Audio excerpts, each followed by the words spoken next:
பணிந்து என்னுடைய குருநாதர் தெய்வத்திரு முத்தூர் ராமசாமி ஐயா அவர்கள் பாதம் பணிந்து, அர்த்தநாரீஸ்வரர் பாதம் பணிந்து, ஆஞ்சநேயர் பாதம் பணிந்து, காலபைரவர் பாதம் பணிந்து, என்னுடைய தாய் தந்தையரின் பாதம் பணிந்து என்னுடைய வணக்கங்களை உங்களுக்காக உரித்தாக்கி, எங்களுடைய அறக்கட்டளைக்கு வருகை புரிந்திருக்கும் அனைத்து நல்லுள்ளங்களுக்கும் மீண்டும் ஒரு முறை நன்றி கூறி, இந்த மேடையில் வெற்றிருக்கும் ஜோதிட ஆசான்களுக்கும் வணக்கத்தை கூறி, இன்று நான் எடுத்துக்கொண்ட தலைப்பு என்னவென்றால், வருமானம் உயர்வதற்கு தத்ரூபமான ஒரு 4 வழிகள் என்ன என்பதை பற்றிய விஷயங்களை எல்லாம் நாம் இன்று பரிபூர்ணமாக காண இருக்கின்றோம். ஸோ இதற்கு முன்னாடி பார்த்தீங்கன்னா இந்த கருத்தரங்கம் 12வது கருத்தரங்கம் அப்படிங்கிறதும் எல்லாருக்கும் தெரியும். இதில் ஒரு பெரிய விசேஷம் என்ன அப்படின்னு பார்த்தீங்கன்னா, நம்முடைய இந்த கருத்தரங்கை ஒளிபரப்பிக் கொண்டிருக்கின்ற எங்களுடைய சதயம் ஸ்டார் அஸ்ட்ரோ டிவி சேனல் 30,000 சப்ஸ்கிரைபர்ஸை இன்றைக்கி கடந்திருக்கு. மிக குறுகிய காலத்தில் இவ்வளவு பெரிய ஆதரவை தந்த எங்களுடைய சதயம் ஸ்டார் அஸ்ட்ரோ டிவி வாடிக்கையாளர்கள் அனைவர்களுக்கும் நன்றி கூறிக்கொண்டு, சரியாக பாருங்கள், 30,000 சப்ஸ்கிரைபர்ஸ். இது 12வது கருத்தரங்கம். 12னா 3, 30னா 3. ஸோ இது எல்லாம் பிரபஞ்சம் நமக்காக கொடுத்திருக்கின்றது. எங்களுடைய இந்த சதயம் ஸ்டார் சேனல் வாடிக்கையாளர்கள் அனைவருக்கும் மீண்டும் ஒரு முறை என்னுடைய நன்றியை உரித்தாக்கி, மீண்டும் எங்களுக்கு இதே ஆதரவை நீங்கள் தொடர்ச்சியாக வழங்கி கொண்டிருக்க வேண்டும். நாங்கள் உங்களுக்காக நிறைய ஜோதிட கருத்துக்களை வழங்கி கொண்டே இருப்போம். நன்றி. ஸோ இன்று பார்த்தீங்கன்னா வருமானம் உயர்வதற்கு 4 வழிகள். பொதுவாக பார்த்தீங்கன்னா இந்த பிரபஞ்சத்தில், இந்த யுகத்தில் ஒவ்வொரு மக்களுக்கும் தேவையான விஷயம் என்னங்க? பணம். பொதுவாக என்ன சொல்லுவாங்க? அருள் உள்ளோருக்கு அவ்வுலகம், பொருள் உள்ளோருக்கு இவ்வுலகம். பணம் இருந்தால் தான் பெத்த பையனே மதிப்பான், இல்லைங்களா? பணம் இருந்தால் தான் இப்போ பெத்த பையனே மதிப்பாங்க. பெற்றவங்களே மதிக்கிறதுனா பணம் வேணும் நம்மகிட்ட. அப்போது இந்த பணம் எப்படி சம்பாதிக்கிறது, இந்த பணத்தை பெறுவதற்கு நம்ம என்னென்ன வழிகளை பின்பற்றணும் அப்படின்னு மக்கள் நிறைய தேடுறாங்க. இப்போ யூடியூப் சேனலே எடுத்துக்கோங்க, எல்லாரும் பேசுகிறாங்க. என்னங்க, லட்சாதிபதி ஆவது எப்படி, கோடீஸ்வரன் ஆவது எப்படி, இதை செய்தால் நீங்கள் கோடீஸ்வரன், இதை செய்தால் நீங்கள் லட்சாதிபதினு யூடியூப்பில் ஒரு வீடியோ போட்டோம்னா அதை பிச்சுக்கிட்டு போதும், இல்லைங்களா? அதான் உண்மை. இப்போங்க நாம் நிறைய கருத்துக்களை சொல்லுவோம், அதெல்லாம் யாரும் பார்க்க மாட்டாங்க. யூடியூப் சேனல் எடுத்தால் என்ன பண்ணுறாங்க, அங்கேயும் வருமானத்துக்கு தான் முதலிடம். எங்கே ஒரு வீடியோ போடுங்க, வருமானம் உயர்வதற்கு சிறந்த வழிகள் அப்படின்னு போடுங்க, வீடியோ பிச்சுக்கிட்டு போகும். ஒரே நாளில் கோடீஸ்வரன் ஆகிறது எப்படி? வீடியோ பிச்சுக்கிட்டு போகும். இந்த வடிவேல் காமெடியில் மாதிரி. அது என்ன படங்க சார் அது? ஒரே நாளில் கோடீஸ்வரன் ஆகுது எப்படி? ஏன்னா ஒரு படம், அது என்ன படங்க? இல்லை, ஒரே ஒரு நாளில் கோடீஸ்வரன் ஆகுது அப்படின்னு சொல்லிட்டு அந்த வடிவேல் காமெடியில் அந்த மாதிரி மக்கள் இன்னும் அறியாமையில் தான் இருக்காங்க. ஒரே நாளில் கோடீஸ்வரன் ஆகுது, இதை செய்தால் கோடீஸ்வரன் ஆகிடுவீங்க, இதை செய்தால் லட்சாதிபதி ஆகிடுவீங்க அப்படின்னா எல்லாருமே செஞ்சு லட்சாதிபதி கோடீஸ்வரன் ஆகிடலாம் இல்லையா? அப்போ மக்களுக்கு என்ன, நாம் எப்படியாச்சும் சீக்கிரம் ஜெயிக்கணும், சீக்கிரம் பணக்காரன் ஆகணும் அப்படின்னு ஒரு ஆசை. ஆனால் ஒரு படத்தில் வரும், அது என்ன படங்க சார்? சதுரங்க வேட்டையா? அதில் சொல்லுவாங்க தெரியுங்களா, மக்களுடைய ஆசையை தூண்டணும். அந்த மாதிரி மக்கள் என்ன சொன்னாலும் சரி, நீங்கள் கோடீஸ்வரன் ஆகிடுவீங்க, லட்சாதிபதி ஆகிடுவீங்கன்னா உடனே அதை ஃபாலோ பண்ண ஆரம்பிச்சிருவாங்க. அப்போ முதல்ல எல்லாருமே ஒரு விஷயத்தை செஞ்சால் கோடீஸ்வரன் ஆக முடியுமா? சிந்தனை செய்யணும், முடியாது. அப்போ அதற்கு என்ன வேணுங்க? நமக்கு நல்ல திசா புத்திகள் வேணும். ஒரு மனிதனுக்கு நல்ல திசை இல்லாமல் ஒரு பலன் நடக்காது. பொதுவாக என்னுடைய குருநாதர் அடிக்கடி ஒரு பாட்டு பாடுவார். இந்த குருவுடைய சம்பந்தம் பெற்ற ராகு எப்படி இருந்தாலும் உங்கள் வாழ்க்கைக்கு ஒரு நல்ல வழிகாட்டுவார் அப்படின்னு சொல்லுவார். அதுக்கு அவர் ஒரு பாடல் சொல்லுவார், அடிக்கடி பாடிட்டே இருப்பார். மறையவர் மனையினேனும் வருமவர் உச்சத்தேனும் நிறையும் மன்னவரோடேனும் நீள்விழி நோக்கத்தேனும் குறையிலா பலன்கள் ஆண்ட குருவை போல் கொடுப்பான் ராகு அப்படின்னு சொல்லி ஒரு பாடல் பாடுவார். மறையவர் மனையினேனும் வருமவர் உச்சத்தேனும் நிறையும் மன்னவரோடேனும் நீள்விழி நோக்கத்தேனும் குறையிலா பலன்கள் ஆண்ட குருவை போல் கொடுப்பான் ராகு அப்படின்னு சொல்லி ஒரு பாடல் பாடியிருப்பார். அதுக்கு என்ன அர்த்தம்? மறையவர் மனை. மறையவர்னா யாருன்னா குரு. அப்போ குரு பகவான் வீட்டில் இருக்கின்ற ராகு. குரு பகவானுடைய வீடு எதுங்க? தனுசு ராசி, மீன ராசி. மறையவர் மனையினேனும் வரும் அவர் உச்சத்தேனும். குருவுடைய உச்ச வீடு என்னங்க? கடகம். நிறையும் மன்னவரோடேனும் அப்படின்னா மன்னவரோடு சேரணும். குரு ராகுவோடு சேரணும். தனுசு மீன ராசியில் இருக்கணும், அல்லது கடகத்தில் ராகு இருக்கணும். அடுத்து நீள்விழி நோக்கத்தேனும்.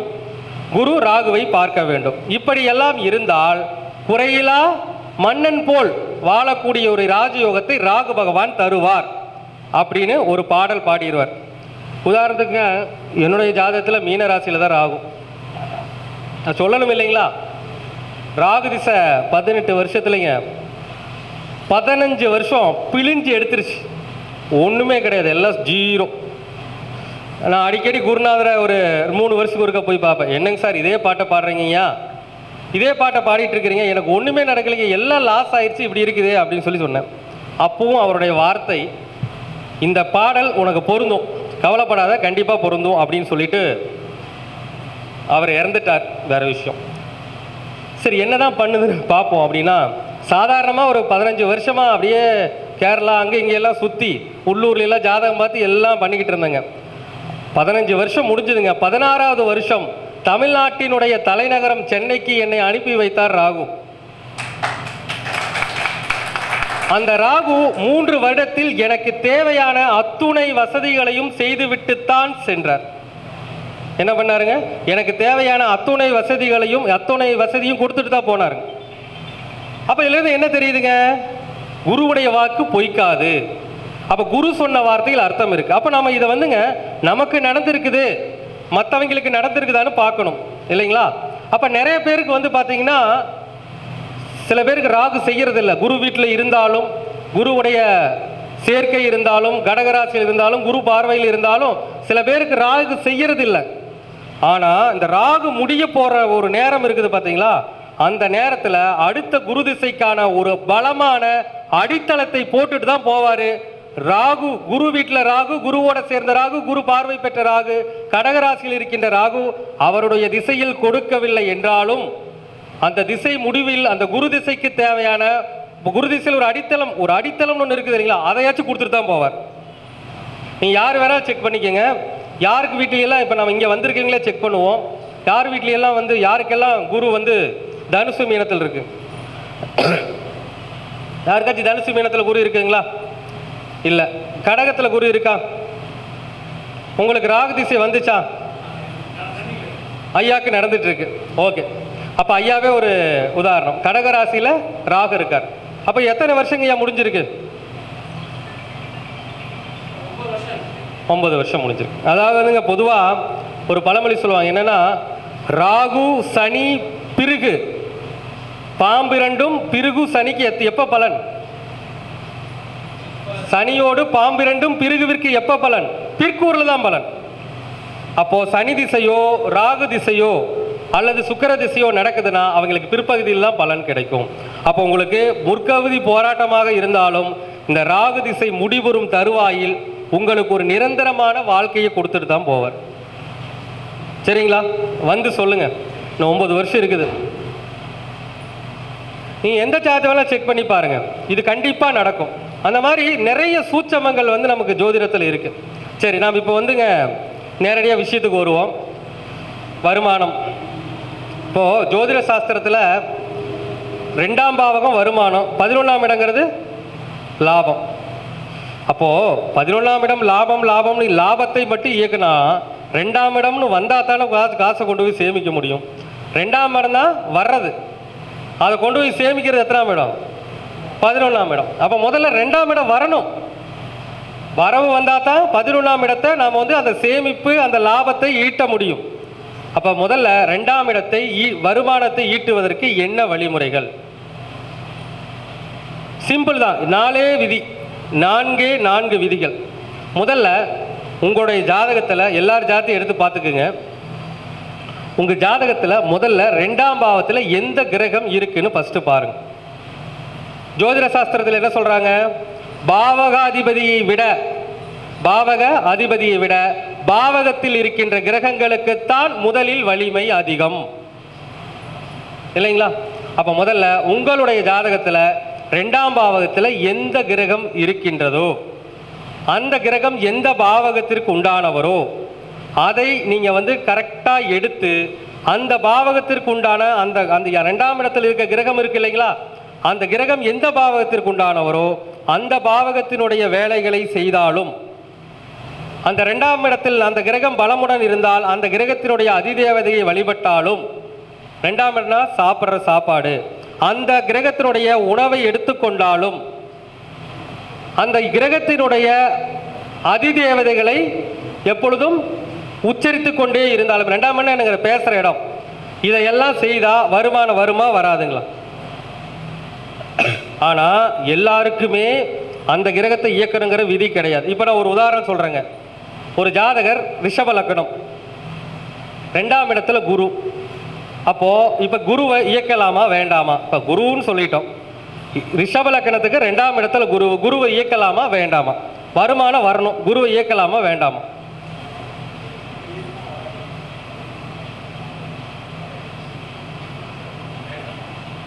இந்த லக்னத்துடைய மாரகாதிபதி அட்டமாதிபதி எல்லாமே குரு தான். அப்போ ரிஷப லக்னத்துக்கு 2ல் குரு இருக்கிறாரு அப்படிங்கும்போது அப்போ அந்த 2ஆம் இடத்துல இருக்க குருவை இயக்கலாம்னா இயக்கலாம். யார் இயக்கலாம்னா ஜோதிடர்கள் இயக்கலாம். ஜோதிடம் பார்ப்பவர்கள் இருக்கலாம். ஏன்னு சொல்லுங்க, 8ஆம் இடம்னா என்னங்க? ஜோதிடம். 11ஆம் இடங்கிறது லாபம். அப்போ ஜோதிடம் பார்த்து வாக்கு சொல்பவர்களுக்கு மிகச்சிறப்பாக அந்த குரு வேலை செய்வாருங்களா? 8ஆம் இடம் தானே ஜோதிடம், 8ஆம் இடம் தானே ஒரு என்ன சொல்றதுங்க, ஒரு ரகசியம். அந்த மறை கலைங்கிறது 8ஆம் இடம் தான். அப்போ ரிஷப லக்னத்துக்கு 2ல் குரு உட்கார்ந்துருக்கிறனா ஜோதிடர்கள் அந்த குருவை இயக்கலாம். எப்படி இயக்கலாம்? குருனா யாருங்க? குரு ஸ்தலம் திருச்செந்தூர். அப்புறம் ஜோதிடம் பார்க்கக்கூடிய நபர் திருச்செந்தூர் போலாங்களா? போலாம். குருவுடைய அதிதேவதை தட்சிணாமூர்த்தி கும்பிடலாம்.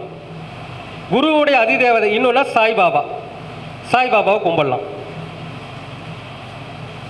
குரு கொண்டக்கடலை 2ஆம் இடம் சாப்பிட்றது, கொண்டக்கடலை உணவு நிறைய சாப்பிடலாங்களா? சாப்பிடலாம். ஸோ இதையெல்லாம் அவங்க செஞ்சுக்கிட்டே இருக்கலாம். குருவுடைய ஸ்லோகங்களை உச்சரிக்கலாம். வேதநூல் தர்மசாஸ்திரம் மேன்மையை அறிந்தோனாகி சாதனையால் கற்பகத்தனி நாட்டின் இறைவனாகி ஜோதியாய் குருவுமாகி சொர்க்கத்தை மண்ணில் அழ்கும் ஆதியாம் குருவே நின்றாள் அடைக்கலம் போற்றி போற்றி. குருவுடைய ஸ்லோகங்களை பாடணும். நல்லா புரிஞ்சுக்கோங்க, தமிழ்நாட்டில் இருக்கிறவங்க யாராக இருந்தாலும் சரி, ஒரு கிரகத்தினுடைய அந்த உச்சரிப்புகளை அந்த மந்திரங்களை உபசரிக்கிறீங்கன்னா தமிழில் உச்சரிங்க. முருகப்பெருமானே கிரகமாக உங்களுக்கு அருள் புரிவார். சரிங்களா? அப்போ முதல்ல தமிழில் உச்சரித்து பழகுங்க, பலன் கண்டிப்பாக கிடைக்கும். சரிங்க, இப்போ நம்ம ஜோதிடர்களுக்கு சொல்லிட்டோங்க 2ஆம் இடத்தில் இருக்கின்ற கிரகங்களை இயக்க வேண்டும். ஜோதிடர் இல்லைங்க சார், ஒரு சாதாரணமாக ஒரு வேலை பார்க்குறாரு, ஒரு ஐடி துறையில் வேலை பார்க்குறாரு, அது சொந்த தொழில் செய்கிறாருன்னு வச்சுக்கோங்களேன், அவருக்கு இது இயக்கலாமா? இயக்கலாமா? ரிஷபலக்கணக்காரங்களுக்கு 8 கூடியவன் 2ல் ஒரு சொந்த தொழில், ஒரு அரிசி கடை வச்சிருக்கிறாரு, ஒரு மளிகை கடை வச்சிருக்கிறார். இவர் திருச்செந்தூர் போறாரு அப்படின்னா அவருக்கு என்ன நடக்கும்? கெடுபலன்களே தான் நடக்கும், நஷ்டங்களே தான் தொடரும். அப்போ அவங்க என்ன பண்ணணுங்க? அதற்கேற்ற வாழ்வியல் பரிகாரங்களை பண்ணணும். என்ன பண்ணலாம்? 8ஆம் அதிபதி 2ல் இருக்கிறாருங்க சார். 8ஆம் அதிபதி 2ல் இருக்காரு. என்னைக்குமே நாம் ஒரு பரிகாரம் செய்கிறோம் அப்படின்னு பார்த்தீங்கன்னா 8ஆம் அதிபதி 2ல் இருக்கும்போது அது தத்துவத்தில் என்ன ராசி? காமமா, மோட்சமா, அர்த்தமா? இதுல என்ன வருதுங்க? அது காமராசி, மிதன ராசி தானே காமராசி. அதுலதான் குரு உட்கார்ந்து இருக்கிறார். காமம் என்பது ஒரு மகிழ்ச்சி. அப்ப 8ஆம் அதிபதி 2ல் இருக்கும்போது உங்களுடைய மகிழ்ச்சியை கெடுத்துக் கொள்ள வேண்டும். 8ஆம் அதிபதி 2ல் இருக்கும் பொழுது உங்களுடைய அந்த 2ஆம் இடம் சார்ந்த மகிழ்ச்சியை கெடுத்துக் கொள்ள வேண்டும். குருவுக்கு உண்டான கிழமை என்னங்க? வியாழக்கிழமை. 8ஆம் இடம் கெடுத்துக் கொள்வது. வியாழக்கிழமை காலையிலிருந்து சாயங்காலம் வரைக்கும் சாப்பிடாதீங்க. 8ஆம் அதிபதிங்கிறனால தன்னுடைய மகிழ்ச்சியை கெடுத்து கொள்ள வேண்டும். அப்போ என்ன பண்ணணுங்க? காலையிலிருந்து மத்தியானம் வரைக்கும் சாப்பிடாதீங்க, விரதம் இருங்க, முடிந்தால் மௌன விரதமும் இருங்க. அப்போ 8ஆம் அதிபதி 2ல் வரும்போது கெடுத்துக்கிட்டா நமக்கு என்ன ஆகும்? அந்த குரு தோஷத்தை குறைப்பாரா குறைக்க மாட்டாருங்களா? குறைச்சிருவார். அடுத்து 8ஆம் அதிபதி 2ல் இருக்கிறார் அப்படின்னா 8ஆம் இடம் அப்படின்னாவே நம்ம என்ன சொல்லியிருக்கிறோம்? பொதுவாகவே ஏழை எளியவர்கள்னு எடுத்துக்கலாம். உதாரணமாக தூய்மை பணி செய்கிறவங்கன்னு எடுத்துக்கலாம், கழிப்பறை சுத்தம் செய்கிறவங்க எடுத்துக்கலாம். அந்த மாதிரி நபர்களுக்கு வியாழக்கிழமை நாளில் குருவுக்கு உண்டான உணவு என்னதுங்க? கொண்டக்கடலை, ஒரு புட்டு கொண்டக்கடலை அல்லது சப்பாத்தி கொண்டக்கடலை உணவு செஞ்சு மிதனத்தில் இருக்கும்போது, மிதனம் தான் என்னங்க? நம்முடைய கை. அப்போ உங்கள் கையால் அந்த சப்பாத்தி கொண்டக்கடலை என்ன பண்ணணுங்க? அந்த ஏழை எளியவங்களுக்கோ அல்லது கழிப்பறை சுத்தம் செய்கிறவங்களுக்கோ அல்லது தூய்மை தொழிலாளர்களுக்கோ தானம் கொடுக்க வேண்டும். அப்போ புரியுதுங்களா? அப்போ வருமானத்தை அங்கே ஈட்டுவதற்கு என்ன வேலை செய்து கொண்டிருக்கின்றார் என்பதை கவனிக்க வேண்டும். அப்போ நீங்கள் எல்லாருமே பார்த்துக்கோங்க, உங்கள் ஜாதகத்தில் 2ஆம் இடத்தில் எந்த கிரகம் இருக்கிறது. அப்போ நாம் அந்த கிரகத்தை இயக்கிறதுக்கு நமக்கு என்ன தெரிஞ்சிருக்கணுங்க? கிரக வலிமை தெரிஞ்சிருக்கணும். எல்லாருக்குமே எல்லாம் இயக்க முடியாது. இப்போ உதாரணமாக ரிஷப லக்னத்துக்கு 2ல் புதன் ஆட்சினா இப்போ என்ன பண்ணலாம்? புதனுக்கு உண்டான அத்துணை விஷயங்களையும் ஃபாலோ பண்ணலாங்களா? இப்போ 2ஆம் இடத்துல புதன் இருக்கிறாரு, அவர் தான் வருமானத்தை கொடுக்குறவர், அதுக்குண்டான எல்லா விஷயங்களையும் ஃபாலோ பண்ணலாம். என்னென்ன பண்ணலாம்? புதன் அதிதேவதை மகாவிஷ்ணு, இப்போ மகாவிஷ்ணுவை கும்பிடலாம். அடுத்து 2ஆம் இடம் உணவு, பச்சை பயிறு, பாசிப்பயிறு, அதே மாதிரி வெண்டைக்காய் உணவு, இதெல்லாம் நிறைய எடுத்துக்கலாங்களா? எடுத்துக்கலாம். இப்போ 2ஆம் இடங்கிறது நம்முடைய பேச்சு. புதனுடைய ஸ்லோகங்களை உச்சரிக்க வேண்டும். புதனுடைய ஸ்லோகங்களை உச்சரிக்கணும். நான் என்ன சொல்லியிருக்கிறேங்க? தமிழ் மொழியில் உச்சரிக்கணும். எழுத புதனை நமகா, அது அந்த மாதிரிலாம் வேக ஆகாதுங்க. தமிழ் உச்சரிப்பு. தமிழ்நாட்டில் பலன் வேண்டும் என்றால் தமிழ் உச்சரிப்பு. அப்போ நாம் என்ன பண்ணணும்? புதனுடைய ஸ்லோகங்களை உச்சரிக்க வேண்டும். திங்களின் சுதனே தேவா, சுகமெலாம் வழங்கும் நேயா, தங்கிடும் ஞான விஞ்சை தவர்களுக்கு அருளும் கோவே, எங்கிலும் சாந்தம் கொண்டு ஈடிலா புலவனான மங்கள புதனாம் தேவன் மலரடி போற்றி போற்றி. அந்த மாதிரிங்க ஒரு கிரகத்தை எந்த பாவகத்தில் இருக்கார் அப்படின்னு பார்த்து அதுக்கேற்ற மாதிரி நாம் எல்லாத்தையும் எடுக்கணும். காலப்புற, அதாவது அந்த தத்துவங்கள், ஒரு ராசி 2வது ராசி ஆனாலும் அது எந்த தத்துவத்தில் இருக்கிறது. நீங்கள் அது மட்டும் இல்லைங்க, நம்ம 2வது ராசின்னு சொன்ன இல்லைங்களா மிதுனம், அது 2ஆம் இட பேச்சு மட்டும் இல்லைங்க, அது என்ன ராசிங்க? காத்து ராசி. பாடுனா காத்து வருதுங்களா? அப்போ அந்த 2ஆம் பாவம் இயங்குது, காலபுருஷனுடைய 3ஆம் பாவம் இயங்கும், சூப்பராக ரிசல்ட் கிடைக்கும். ஆனால் அதில் 2 விஷயத்தை நீங்கள் கவனிச்சுக்கணும். எல்லாருக்குமே சார் டியூட்டி பார்த்துட்டுங்க சார், நீங்கள் சொன்ன மாதிரி ரிஷப லக்னத்துக்கு 2ல் புதன், நான் பெருமாள் கோயிலுக்கு போனேன். புதன்னா மதுரை மீனாட்சி அம்மன் கோவில், மதுரை மீனாட்சி அம்மன் கோயிலுக்கு போனேன், பெருமாள் கோயிலுக்கு போனேன், நீங்கள் சொன்ன பாசிப்பயிர் உணவு செஞ்சு சாப்பிட்டேன், நீங்கள் சொன்ன தமிழ் மந்திரங்களை உச்சரித்தேன், அதை உச்சரித்த நாள் இருந்தபோது எனக்கு கஷ்டமாகவே இருக்குது சார் அப்படின்னு சில பேர் சொல்லுவாங்க. அப்போது அந்த இடத்துல என்ன சூட்சமம் அப்படின்னா, அந்த சூட்சமத்தை நல்லா நீங்கள் புரிஞ்சுக்கணும். 2ஆம் இடத்துல புதன் அங்கே ஆட்சி தானுங்க. அந்த புதன் வக்ரமானால் நேர் எதிர்பலன், வக்ரமானால் நேர் எதிர்மறை பலன். இப்போ சொன்னதை செய்யக்கூடாது. அதே அந்த ராசியில் புதன் மிக மிக குறைந்த பாகையில் இருந்தால் அதுவும் கெடுபல். கெடுபல்னா இல்லைங்களா? கெடுபல். ஒரு கிரகம் குறைந்த பாகைக்கு செல்லுதுன்னா அது நீசம் பெற்ற கிரகத்துக்கு சமம். இருக்கிறதுலே லோ டிகிரி பாவ கர்மாவை அனுபவிக்க வந்தது தான் அந்த லோ டிகிரி கிரகம். அதுலேயும் அந்த லோ டிகிரி கிரகம் ஒரு சில நேரங்களில் நன்மையை செய்யும். இப்போ 2ஆம் இடத்துல தானே புதனுக்கு வந்திருக்காரு. அவர் கல்யாணமே பண்ணலைன்னா அவருக்கு அந்த இடத்துல கெடு பலனும் வராது, லோ டிகிரியில் இருந்தாலும். ஏன்னால் குடும்பத்தை தியாகம் செய்கிறாரு. குடும்பம் இல்லை, குழந்தை இல்லைன்னா அவருக்கு வருமானம் இருக்கும். ஒருவேளை கல்யாணம் பண்ணி குடும்ப குழந்தை அடைஞ்சிச்சுன்னா அந்த புதன் சர்வம் நாசம் தான் பண்ணுவார். அப்போ நம்ம தெரிஞ்சுக்கணும், பொதுவாக ஒரு கிரகம் 2ல் ஆட்சியில் இருக்குது, அதை இயக்கலாம்னா அப்படியெல்லாம் இயக்கக்கூடாது. நாம் ஒரு சில விஷயங்களை ஆராய வேண்டும். அப்போது நீங்கள் உங்கள் ஜாதகத்தில் லக்னத்துக்கு 2ஆம் இடத்தில் முதல்ல எந்த கிரகம் இருக்குன்னு பாருங்க, பார்த்துக்கிறீங்களா? அடுத்து ஜாதகத்தில் 2ஆம் பாவகத்தில் கிரகமே எனக்கு இல்லைங்க சார், அவர் பாருங்க இல்லையேங்க சார், என்ன சார் பண்ணுறது? சரி, கிரகமே இல்லை. அடுத்து 2ஆம் பாவகத்தை எந்த கிரகம் பார்க்குது? ஏதாச்சும் ஒரு கிரகம் பார்க்கும் இல்லைங்களா? ஏதோ ஒரு கிரகம் பார்க்கும் இல்லையா? அப்போ அந்த கிரகம் எப்படி பார்க்கிறது? 2ஆம் இடத்தை ஒரு கிரகம் பார்க்குதுன்னா அது எப்படி பார்க்குது? வலுவா பார்க்குதா, வலுவிழந்து பார்க்குதா? வலுவா பார்த்தா அதே காரகத்துவம் விலகிக்கலாம், வலுவிழந்து பார்த்ததுன்னா அதே வாழ்வியல் பரிகாரம் தான். இப்போ ஒரு லக்கணம் சொல்லுவோங்க, சொல்லலாங்களா? சொல்லலாங்களா? ரிஷப லக்கணம், சாரி மேஷ லக்கணம், ரிஷபமே வேண்டாங்க, மேஷ லக்கணம். மேஷ லக்கணத்துக்கு 2க்கு உண்டானவர் யாருங்க? 8ல் மறைஞ்சிட்டாரு. இப்போ 2ஆம் இடத்தை பார்த்தா யோக பலன் கிடைக்குமா? இப்போ நாம் சொன்னோம் 2ஆம் பாவத்தில் கிரகம் இருக்குது, ஓகே இயக்கிக்கிறோம். 2ஆம் பாவத்தில் கிரகம் இல்லை, 2ஆம் பாவத்தை ஒரு கிரகம் பார்க்குது. அப்போ மேச லக்கணக்காரங்களுக்கு 2க்கு உண்டான சுக்கிரன் 8ல் இருந்து 2ஆம் இடத்தை பார்க்குறாருன்னு வச்சுக்கோங்களேன். இப்போ சுக்கிரனை இயக்கிறதா வேண்டாமா? இயக்கக்கூடாது.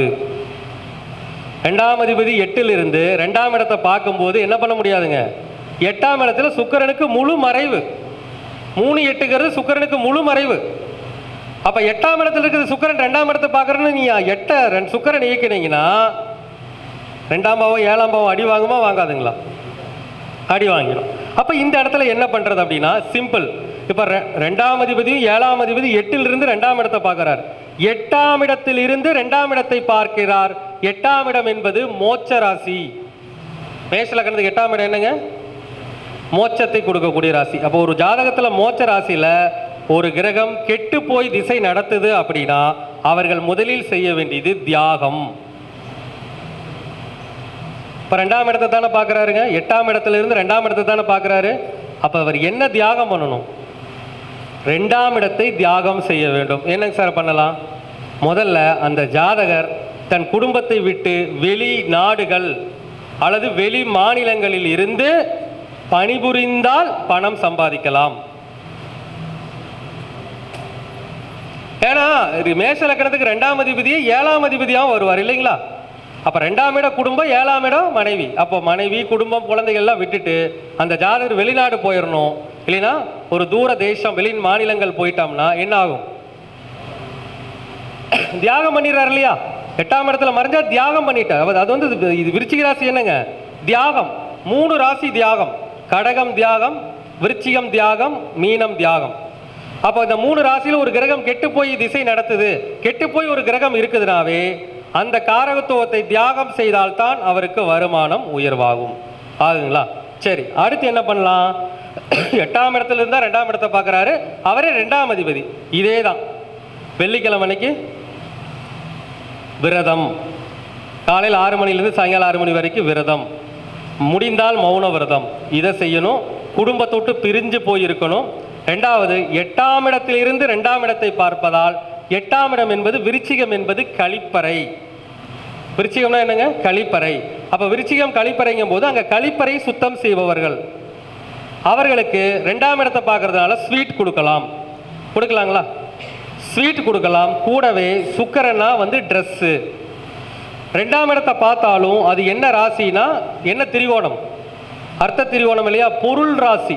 யாராவது ஒரு பொருளோடு சேர்த்து ஸ்வீட்டை கொடுக்கணும்.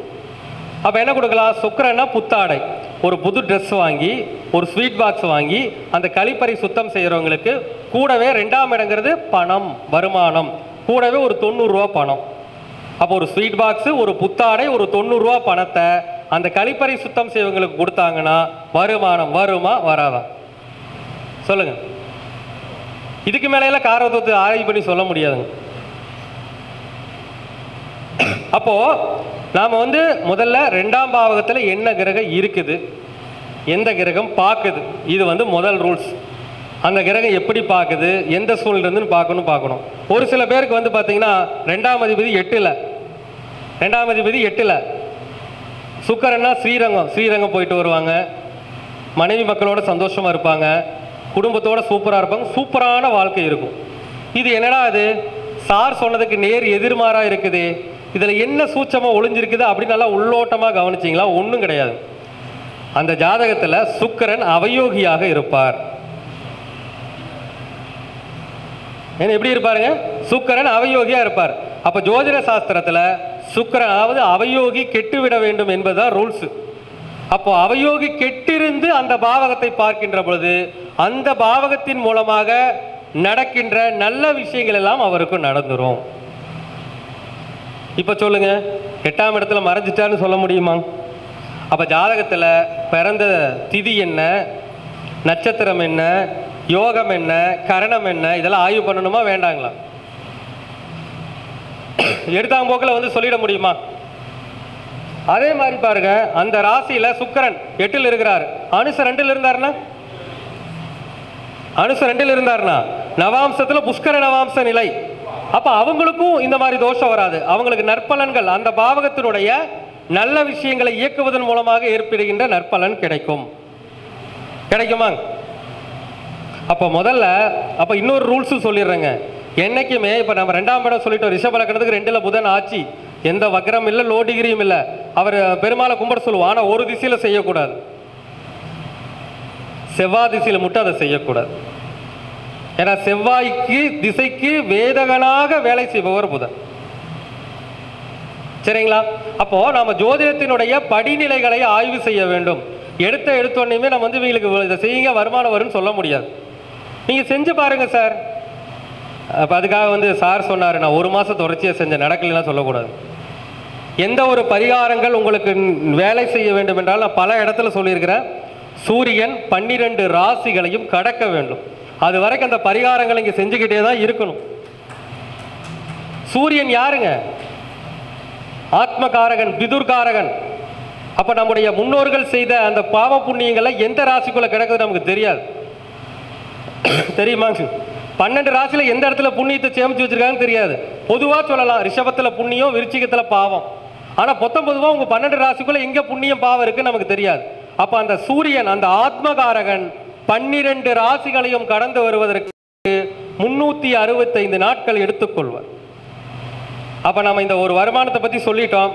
அதை இயக்கிறதுனா சும்மா 1 மாசம் 2 மாசத்துல இயக்கும். 1 வருஷம் செய்யுங்க. 1 வருஷம் செஞ்சு ரிசல்ட் கிடைக்கலாம் சொல்லலாம். ஓகேங்களா? அப்போ வருமானத்தை கொடுக்கின்ற அந்த 2ஆம் பாவகத்தில் என்ன கிரகம், 2ஆம் பாவத்தை என்ன கிரகம் பார்க்குது, இது 2 ரூல்ஸ். ஓகேங்களா? அடுத்து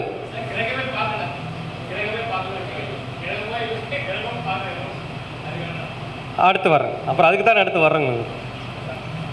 அப்படின்னா குடும்பத்தை விட்டு எங்கேயாச்சும் வெளியே ஓடிட வேண்டியதான்.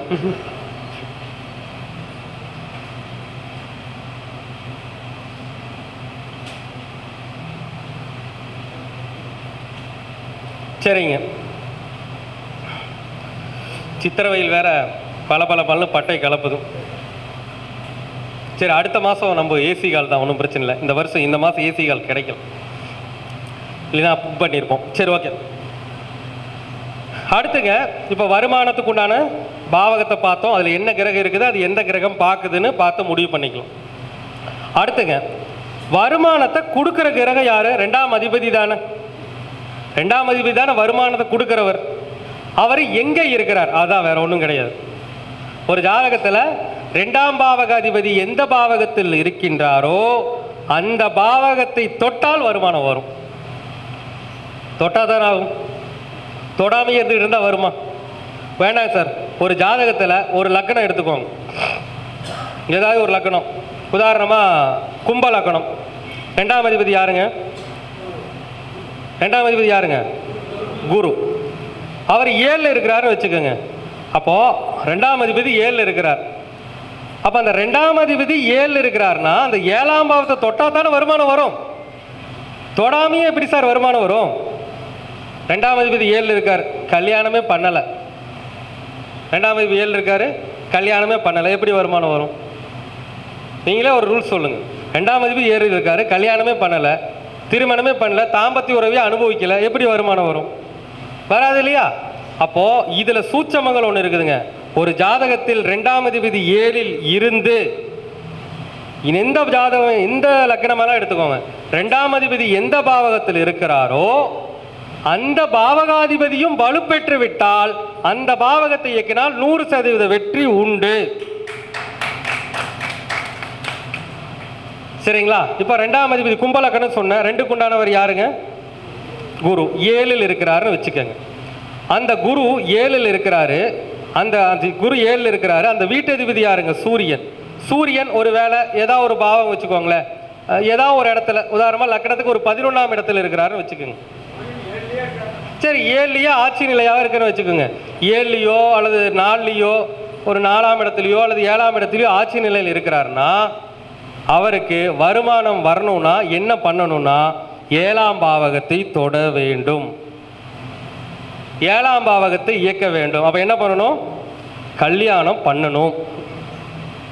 அப்போ கல்யாணம் பண்ணணும், அவங்களுக்கு வருமான உயர்வு கண்டிப்பாக உண்டு. யாருக்கு? ஐயா உங்களுக்கு இருக்கா? கல்யாணம் பண்ணதுக்கு அப்புறம் நீங்க வாழ்க்கையில வருமானத்தில் உயர்ந்தீங்களா இல்லையான்னு ஐயா சொன்னா தெரியும். பாருங்க,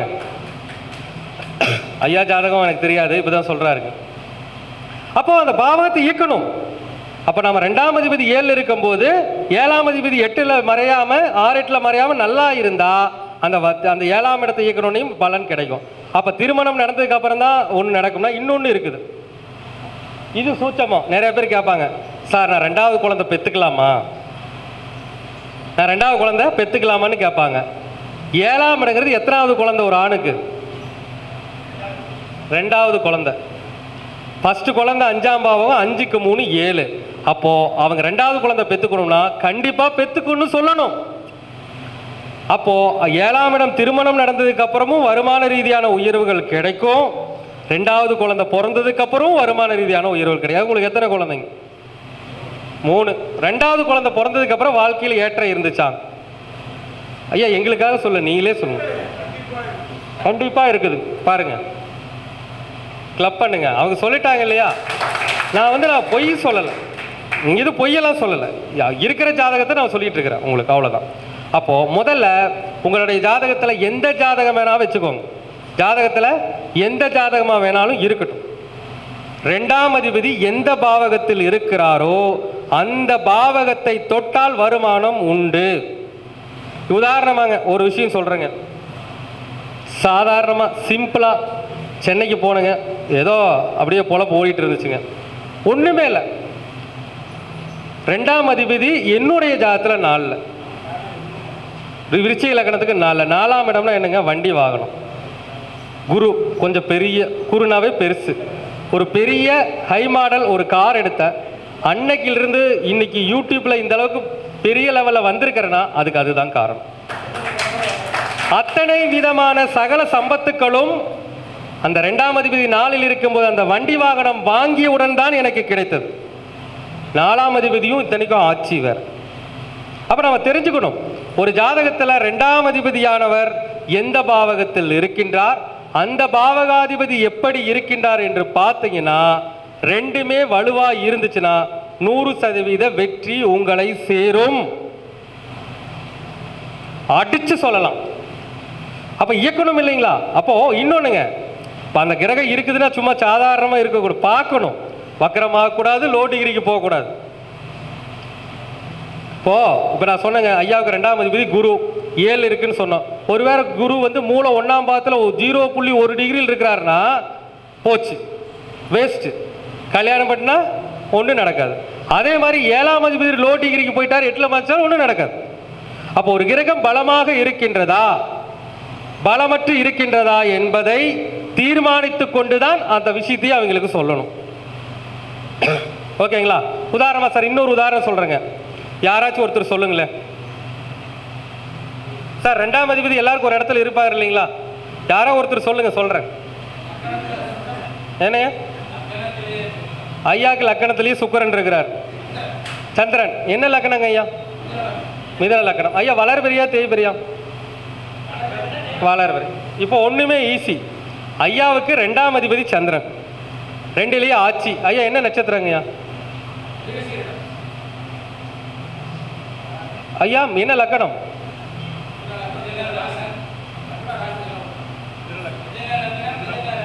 ஆமாங்க, சந்திரன் எங்க இருக்காருங்க? லக்கணத்திலேயே இருக்கார். மிருகசீரிஷம் எத்தனாம் பாதங்க? 4. 4 தானுங்க. குறைந்த பாகையான்னு பார்க்கணும் அது.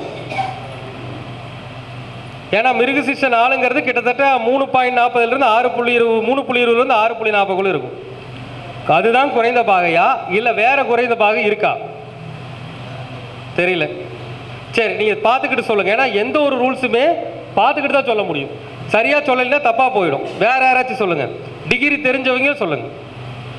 வேற யாராச்சும் சொல்லுங்கள். சொல்லுங்கள். என்ன லக்கணம்?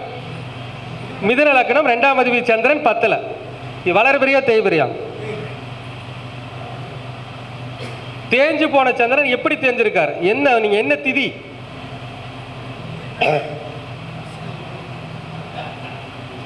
எல்லாரும் தேட வேண்டி இருக்கிறாங்க. ஏன்னா திதியில வந்து இருக்குது இல்லையா, தேய்பிரையில ரொம்ப தேஞ்சு போன சந்திரன் இருக்குது. சதுர்த்தி சுத்தம், டோட்டலி பவர் இழப்பு. உங்களுக்கெல்லாம் 2ஆம் பாவத்தை இயக்கவெல்லாம் முடியாது. ஏன்னா மிதுன லக்கணத்துக்கு 2ஆம் இடம் சொல்லக்கூடிய வருமானத்துக்கு கொடுக்கக்கூடிய ஒரு சந்திரன் ரொம்ப நல்ல ஒரு சந்திரன் தான். சந்திரனுக்கு யாருமே எதிர்ப்பாளர்களும் கிடையாது. எந்த திசைக்கும் சந்திரன் எதிர்ப்பாளர் கிடையாது. ஆனால் சந்திரன் 10ல் இருந்தாலும் என்ன ஆயிட்டாருங்க, சுத்தமாக அது அமாவாசைக்கு முந்தின நாள் தான் சதுர்த்த திசை. அப்புறம் எங்கே அங்கே சந்திரனுக்கு பவர் இருக்கும்? கண் கெட்ட பின்பு சூரிய நமஸ்காரம் எதற்குங்கிற மாதிரி தான் கணக்கு. சரி சார், இப்போ வருமானத்தை பெறணும் இல்லையா? அப்போ சூரியன் எங்க இருக்காரு, சந்திரன் எங்க இருக்காரு? ரெண்டுமே 10ல் தானா? என்ன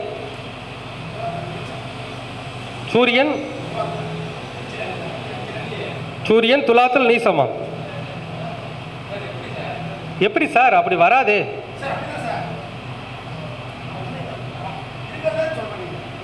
சார். சதுர்த்த தசினா பக்கத்தில் தானே சூரியன் இருப்பாரு.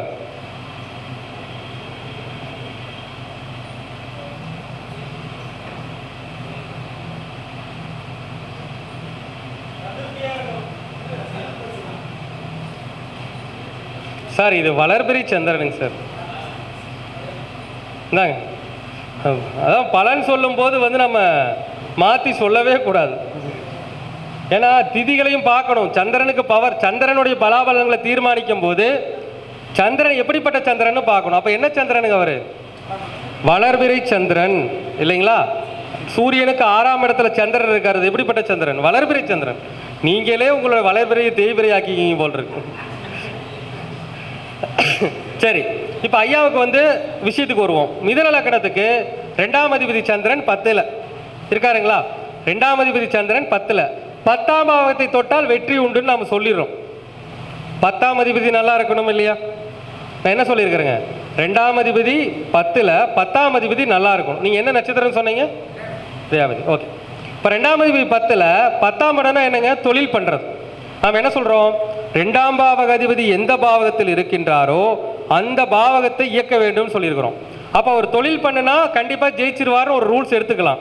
ஆனால் என்ன சொல்லியிருக்கிறேங்க, 10ஆம் அதிபதி வலுவோடு இருக்க வேண்டும். வேணுமா உங்களுக்கு? 10ஆம் அதிபதி குரு எங்கே இருக்காருங்க? கொண்டாங்க, நீங்கள் ஜாத்தியை கொண்டாங்க, நானே பார்த்துக்கிறேங்க.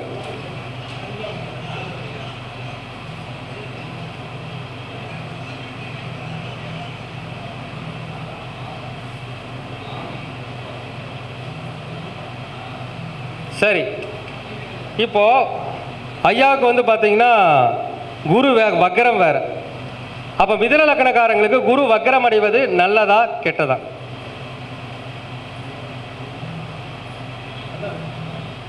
மிதுன லக்கணக்காரங்களுக்கு குரு வக்கரம் அடைவது நல்லதா கெட்டதானா? நல்லது. மிதுன லக்கணக்காரங்களுக்கு குரு வக்கரம் அடைவது நல்லது. அப்போ நம்ம என்ன சொல்கிறாங்கன்னா, 2ஆம் அதிபதி 10ல் குருவுடைய வீட்டில், அப்போ ஒரு சொந்த தொழில் ஜாதகர் பெயரில் செய்தால் வருமானம் உயர்வு உண்டு. சொந்த தொழில் செஞ்சீங்களா அது வரைக்கும்?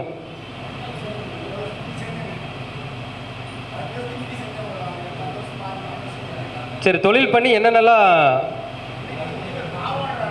பாவோட்டுற வேலை. சரி, வாழ்க்கை எப்படி போயிட்டுருக்கு? நார்மலாக போயிட்டுருக்கு. ஓகே. அப்போ அவர் வந்து தொழில் பண்ணியிருக்கிறாரு. இந்த தொழில் அப்படிங்கிறது 10ஆம் இடம், சொந்த தொழில், சொந்தமாக செய்யக்கூடிய தொழில். ஓரளவுக்கு நார்மலாக லைஃப் போயிட்டுருக்கு, பரவாயில்ல. ஆனால் இருந்தாலும் அந்த 10ஆம் பாவத்துக்கு உண்டான இன்னும் நல்ல விஷயங்களை நீங்கள் பிடிக்கணும். 2ஆம் அதிபதி 10ல் இருக்கிறார், சொந்த தொழில் செய்கிறோம். 10ஆம் பாவகத்தை நல்லா இயக்கணும். 10ஆம் இடங்கிற மாமியார் உறவு இருக்கணும். மாமியார் இருக்காங்களா? மாமியாரே கிடையாது. வீட்டுக்காரி கூட இல்லையா? சரியா போச்சு. அப்போ நீங்கள் முதல்ல மாமியார் உறவு இருக்கும் வரை அந்தஸ்து ஜாஸ்தி. இன்னொன்று, நீங்கள் சொந்த தொழில் பண்ணும்போது குருவுடைய வைப்ரேஷன் நிறைய இயக்கணும். குருனா என்னங்க? திருச்செந்தூர். அப்போ திருச்செந்தூர் தரிசனம் அதிகமாக செய்ய வேண்டும். இதெல்லாம் செஞ்சுருக்கீங்களா? எத்தனை டைம் போயிருக்கீங்க? 2 டைம். போதுமாங்க. நிறைய போகணுங்க சார். உங்கள் ஜாதகத்தில் நிறைய முறை திருச்செந்தூர் தரிசனம் செய்ய வேண்டும். இந்த மாதிரி நிறைய விஷயங்களை நீங்கள் ஃபாலோ பண்ணணும். என்ன நாமயோகம்? ஹர்ஷன நாமயோகம். ஹர்ஷன நாமயோகத்துக்கு யோகி அவயோகி யாருங்க? அது தெரியலீங்களா? ஹர்ஷநாமயோகி யோகி அவயோகி யார் சொல்லுங்க? விஷ்கம்பம், பிரீதி, ஆயுஷ்மான், சௌபாக்கியம், சோபனம், அதிகண்டம், சுகர்மம், திருதி, சூலம், கண்டம், விருத்தி, துர்வம், யாகதம், ஹர்ஷம். 14. 14லாம் என்னங்க? சித்திரை வருமா? சுவாதி, விசாக, அனுஷம் கேட்டை. சித்திரை, சுவாதி, விசாகம், அனுஷம் கேட்டை. சித்திரை, சுவாதி, விசாகம், அனுஷம். உங்களுக்கு அவயோகியாக வரக்கூடியது பூசம். சனி பகவான் தான் உங்களுக்கு யாருங்க? அவயோகியாக இருக்கார். அப்போ நாம் இந்த இடத்துல என்ன பண்ணணுங்க? அவயோகி தோஷ நிவர்த்தியும் கண்டிப்பாக செய்ய வேண்டும். அவயோகி நிவர்த்தி செஞ்சுருக்கீங்களா? எல்லாம் செய்யணும். அப்போ நீங்கள் மாமியார் போயிட்டாங்க, ஏன்னா 10ஆம் இடம் தான் தொழிலை கொடுக்கணும். அப்போ நீங்கள் தொழிலை கொடுக்கணும்னா தொழில் பண்ணணும். அதே சமயத்தில் குருவை பலமாக இயக்க வேண்டும். இப்போ மாமியார் கூட இருக்கணும். மாமியார் சரி வயசாகிடுச்சு, உங்களுக்கே வயசாச்சு, மாமியார் இருக்க மாட்டாங்க, ஓகே. அப்படி இல்லைன்னா என்ன பண்ணணுங்க? திருச்செந்தூர் அடிக்கடி போயிட்டு வாங்க. போனீங்கன்னா உங்களுக்கு வெற்றி உண்டு. போயிட்டு வந்துட்டீங்களா சார்? ஓகே சார், சந்தோஷம். சரி, அப்போது முதல்ல பார்த்தீங்கன்னா ஒரு ஜாதகத்தில் 2ஆம் அதிபதி எந்த பாவகத்தில் இருக்கின்றாரோ அந்த பாவகத்தையும் இயக்க வேண்டும். அந்த பாவகத்திற்குண்டான கிரகம் எதுவோ அந்த கிரகத்திற்குண்டான விஷயங்களையும் செய்ய வேண்டும். இதை 2ஐயும் செஞ்சீங்கன்னா கண்டிப்பாக உங்களுக்கு வருமான உயர்வு உண்டு. அதெல்லாம் செஞ்சுருக்கீங்களா? செஞ்சு பார்த்தா தானே தெரியும். இந்த நேரத்தில் இந்த பாவகங்களை நீங்கள் இயக்கும் போது நான் ஏற்கனவே எல்லாருக்கும் சொல்லியிருக்கிறேன், நல்ல திசாபுத்திகள் நடைமுறையில் இருந்தால் இந்த பாவகங்களை இயக்கும் போது கண்டிப்பாக 100% வெற்றியை நீங்கள் அடையலாம். சரிங்களா? சரி, இப்போ 2ஆம் அதிபதி எந்த பாவகத்தில் இருக்கின்றார், அந்த பாவகாதிபதி எப்படி இருக்கின்றார் என்று பார்த்து இயக்கிற விதம் இது 3வது விதம். சரிங்களா? சரி சார், இப்போ அடுத்து என்ன பார்க்கணும் அப்படின்னா 2ஆம் அதிபதி, எல்லார் ஜாதகத்திலும் 2ஆம் அதிபதி ஒருத்தர் இருக்கார் இல்லையா, அவர் எந்த நட்சத்திரத்தில் இருக்கிறார் அப்படிங்கிறத பார்க்கணும். இது 4வது வழி. என்ன சார், என்னமோ படம், என்ன படங்க சார் அது? இப்போ கூட பெரிய ஒரு வந்துச்சு, ஒரு கன்னட படமா, அந்த தங்க சுரங்கம் எடுத்தாங்களே, அது என்ன படம்? கேஜிஎஃப். மைண்டு வழின்னு சொல்லுவாங்க. அந்த மாதிரி 4 வழியா இருக்கு. நாம் 2ஆம் அதிபதி எங்கெல்லாம் இருக்கிறாரோ அவரை தேடி பிடிச்சி இயக்கினா தானே வருமானம் வரும். ஏதாவது ரூட்டை பிடிச்சா தானே வருமானம் வரும். இப்போ சென்னை போகணும்னா இங்கேருந்து கோயம்புத்தூர்லேருந்து யோசிச்சுட்டே இருந்தால் சென்னை போக முடியுமா? முடியாது. அப்போ ஏதோ ஒரு ரூட்டு போகணுமா இல்லைங்களா? ஏதோ ரூட்டில் போகணும். சரி, அப்போது உங்கள் ஜாதகத்தில் வருமானத்தை கொடுக்கின்ற 2ஆம் அதிபதி நட்சத்திரங்கிறது அவ்வளோ பெரிய விசேஷமான நிலை. அப்போ உங்கள் ஜாதகத்தில் 2ஆம் அதிபதி முதல்ல எந்த நட்சத்திரத்தில் இருக்காருன்னு பாருங்க. 2ஆம் அதிபதி எந்த நட்சத்திரத்தில் இருக்காருன்னு பாருங்க. உங்களுடைய ஜாதகத்தில் குமாரசுவாமி நூலில் நட்சத்திர தாராபலன் சொல்கிறோம் இல்லையா, தாராபலன் வரிசையில் உங்களுடைய 2ஆம் அதிபதி எந்த நட்சத்திரத்தில் இருக்காருன்னு பாருங்க. 2வது நட்சத்திரம், 4வது நட்சத்திரம், 6வது நட்சத்திரம், 8வது நட்சத்திரம், 13, 15, 19, 24, 26, 27னா அந்த நட்சத்திரத்துக்கு உண்டான எல்லா விஷயத்தையும் எடுத்துக்கங்க. வருமா வராதுங்களா கேட்குறாங்க. சரி, நீங்கள் ஏன் சார் உங்கள் சேனலுக்கு சதயம் ஸ்டார் சேனல் வச்சிங்க? நிறைய கேட்டாங்க, ஏன் சார், ஏன் எங்கள் சீரி ஈசன் ஜோதிட அறக்கட்டளை சேனல் வைக்கலாம், உங்கள் பேரில் சேனல் வைக்கலாம், ஏன் சார் சதயம் அஸ்ட்ரோ டிவின்னு வச்சிங்க அப்படின்னா, என்னுடைய 2ஆம் அதிபதி இருக்கின்றது சதயம் நட்சத்திரத்தில் 13வது நட்சத்திரத்தில். அப்போ எல்லாமே இயக்கம்தான்.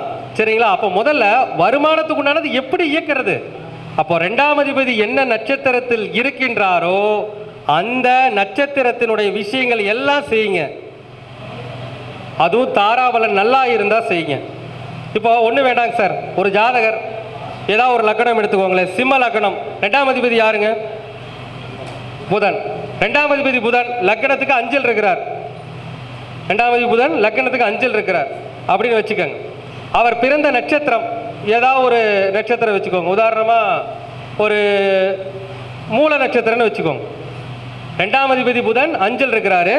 அவர் பிறந்த நட்சத்திரம் மூல நட்சத்திரம். அந்த 2ஆம் அதிபதி புதன் பூராடத்தில் இருக்கிறாருன்னு வச்சுக்கோங்க.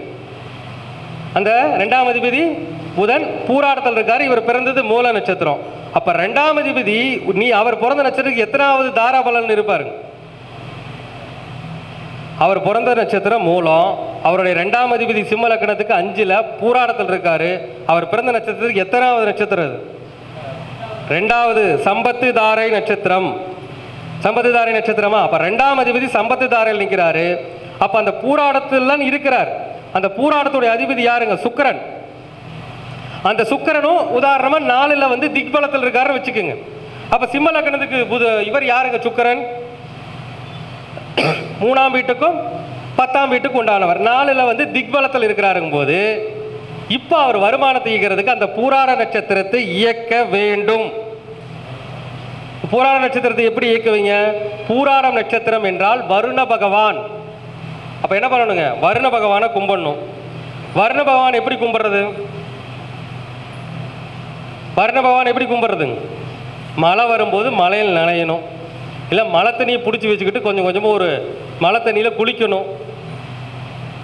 அப்படி இல்லையா வேற என்ன பண்ணுறது? வருண பகவானுக்கு ஒன்றுமே வேண்டாங்க. வருண பகவானுக்கு ஈஸியான விஷயம் நான் என்னுடைய நிறையா வீடியோவில் சொல்லியிருக்கேன். 2ஆம் அதிபதி பூராடத்தில் இருக்கிறாரு. அது பூராடத்தில் 2ஆம் அதிபதி தாராபலனில் இருந்தாலே காலையில் எந்திரிச்சு ஒரு சொம்பில் தண்ணி வச்சு அதில் உங்கள் முகத்தை பார்த்து ஓம் ஸ்ரீ வருண பகவானே போற்றி அப்படின்னு ஒரு 21 முறை, ஓம் ஸ்ரீ மகாலட்சுமி தேவியை போற்றின்னு ஒரு 21 முறை சொல்லிவிட்டு அந்த தண்ணி எடுத்து கொடுங்க. வருண பகவான் வேலை செய்வார். ஓகே, வேற எப்படி வருண பகவானை இயக்கிறது அப்படின்னா, இப்போ வந்து பூராடம் அப்படிங்கிறது பொதுவாக வர்ணன் மலை. இந்த மலையை தேடி எங்கே போகணும் அப்படிங்கிறது ஒரு இது சிம்பிளாக சொல்கிறேன் லாஜிக்காக. சிவஸ்தலங்கள் 5 பஞ்சபூத ஸ்தலங்கள் இருக்குது. 5 ஸ்தலங்கள் அது என்னென்ன சொல்லுங்க பார்க்கலாம். திருவண்ணாமலை, திருவண்ணாமலை, திருவானைக்காவல், சிதம்பரம், காளகஸ்தி, காஞ்சிபுரம், ஏகாம்பரேஸ்வரர். இப்போ 5 கோவில். இதில் திருவண்ணாமலை அப்படிங்கிறது என்ன கிரகம்? அக்னி. அப்படின்னா எந்த கிரகம்? செவ்வாய்.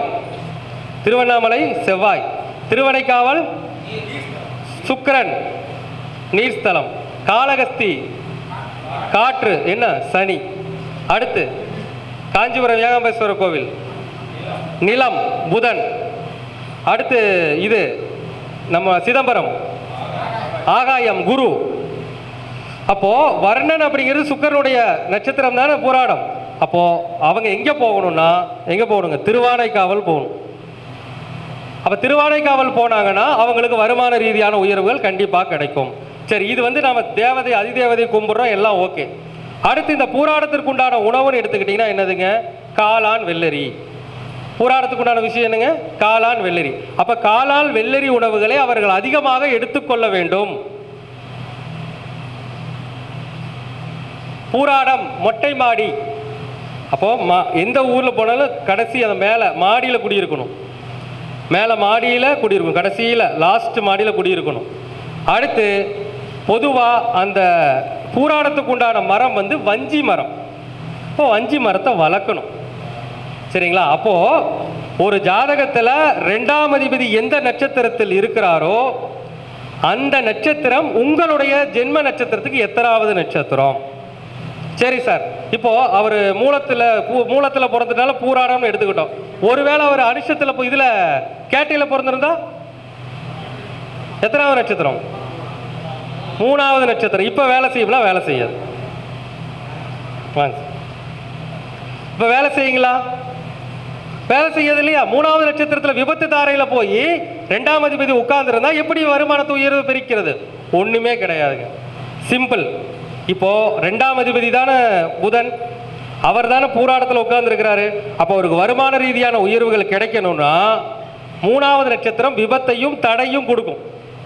அப்போ அந்த ஜாதகர் வெள்ளிக்கிழமையில் புதன்கிழமை தானே புதனுக்கு உண்டானது, புதன்கிழமை நாள்லையும் அடுத்து அந்த பூராட நட்சத்திர நாள்லையும் அந்த ஜாதகர் ரெகுலராக காளான் பிரியாணி தானம் கொடுக்கும்.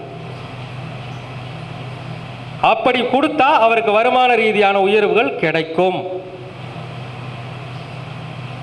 கிடைக்குங்களா? கிடைக்கும். அப்போ ஒரு ஜாதகத்தில் 2ஆம் அதிபதி நின்ற நட்சத்திரம் எதுவோ அந்த நட்சத்திரத்தினுடைய முழு காரகத்துவங்களை இயக்க வேண்டும். அதை எப்படி இயக்கிறது அப்படிங்கிறது, அந்த நட்சத்திரம் தாராபலன் எப்படி இருக்குது, அந்த நட்சத்திராதிபதி எப்படி இருக்கான்னு பார்த்து இயக்கணும். சரிங்க சார், இப்போ நான் சொன்னேன் இல்லைங்களா, சிம்ம லக்கணத்துக்கு 2ஆம் அதிபதி புதன் போய் பூராடத்தில் கொண்டிருக்காரு, மூல நட்சத்திரம். ஓகே, 2வது நட்சத்திரத்தை இயக்கிறோம். ஆனால் சுக்கிரன் லக்கணத்துக்கு 12ல் என்ன பண்ணுவீங்க? 12ல் போகாது, ஏன்னா புதன் அங்கே இருக்கும்போது 12ல் போகும்போது 6ல் என்ன பண்ணுவீங்க? 6ல். இப்போ இதை யார் இயக்கிறது? கேள்வி வரும் இல்லைங்களா? இப்போ 2ஆம் அதிபதி மூல நட்சத்திரம், 2ஆம் அதிபதி பூராடத்தில் உட்கார்ந்துருக்கிறாரு, இவர் மூல நட்சத்திரம் 2வது நட்சத்திரம் தான் இயக்கலான்னு சொல்லிடுறீங்க. ஆனால் அந்த 2ஆம் அதிபதி நின்ற நட்சத்திராதிபதினு சொல்லக்கூடிய சுக்கிரன் 6க்கு போயிட்டார். இப்போ நீ 2ஆம் இடமாகிய காளான் வெள்ளரி எல்லாம் எடுத்துக்கலாம். ஆனால் அவர் எப்படிப்பட்ட நிலையில் இருந்தால் எடுத்துக்கொள்ள வேண்டும்னா 10ஆம் அதிபதி 6ல் இருக்கின்ற பொழுது அவர் வேலையில் இருக்கிறவராக தான் எடுத்துக்கலாம். 10ஆம் அதிபதி 6க்கு வந்தால் என்னங்க? அந்த ஜாதகர் வேலையில் இருக்க வேண்டும். அப்போ அந்த வேலையில் இருந்தார்னா அந்த நட்சத்திரத்தை எடுத்துக்கலாம். இல்லை சார், நான் தொழில் பண்ணுறேன் எடுத்துக்கலாமானா எடுத்துக்கொள்ளக்கூடாது அப்படின்னு நம்ம சொல்லிடுவோம். அப்படி கிடையாது. 10ஆம் அதிபதி 6ல் மறைந்தாலும், 10ஆம் இடமா தொழில் தானுங்க, 6ஆம் என்ன கடன் தானுங்க. எல்லாருக்கும் 10ஆம் அதிபதி 6ல் மறைஞ்சு நீ தொழில் பண்ணி கடனில் முழுகிறலாம் சொல்லக்கூடாதுங்க. தொழில் தொடங்கும் போதே அந்த தொழில் நிறுவனத்தை பேங்க்ல கடன் வாங்கிக்கணும். அந்த நிறுவனத்தை என்ன பண்ணிக்கணுங்க, அந்த தொழில் மேலே பேங்க்ல கடன் வாங்கிக்கணும். அப்போ தொழில் மேலே பேங்க்ல கடன் வாங்கிட்டீங்கன்னா அந்த தொழில் கடனுக்கு போகாது. அப்போ இந்த நட்சத்திரத்தை இயக்கும் போது யோகம் உண்டு. கடன் வாங்கல தொழில் பண்ணான்னா அந்த நட்சத்திரத்தை இயக்கிறதுல பிரயோஜனம் இல்லை. அப்போ நாம் என்ன பண்ணணும்னா 10ஆம் அதிபதி 6ல் இருக்கும்போது, 10ஆம் இடம் என்னங்க, நம்முடைய முட்டி பகுதி.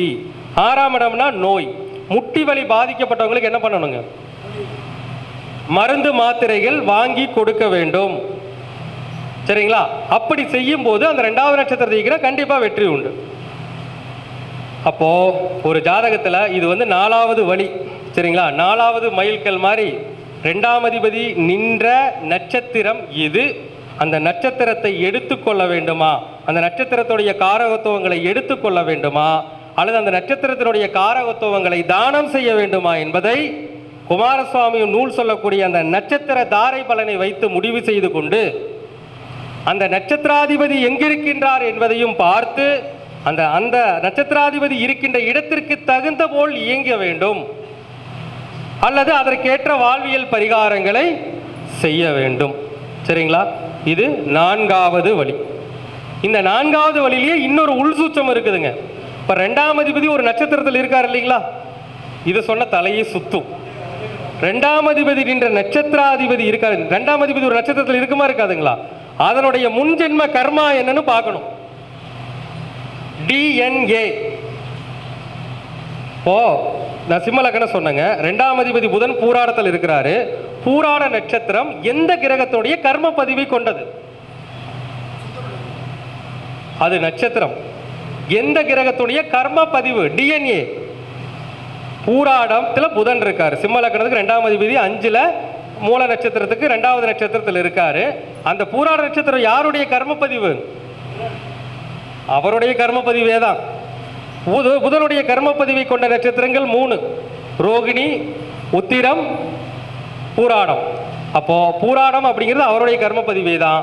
அப்போ புதன் 5ஆம் இடத்தில் அது அவருடைய கர்ம பதிவிலேயே இருக்கிறதுனால அந்த புதனுக்கு சொன்ன விஷயங்கள் எல்லாம் அந்த கர்ம பதிவிற்கும் பொருந்தும். அதே தான். இப்போ 2ஆம் அதிபதி 5ல் இருக்கிறாருன்னா புதனுடைய கர்ம பதிவு, புதன் சம்பந்தமான எல்லாத்தையும் செய்யலாம். புதன்னா என்னங்க,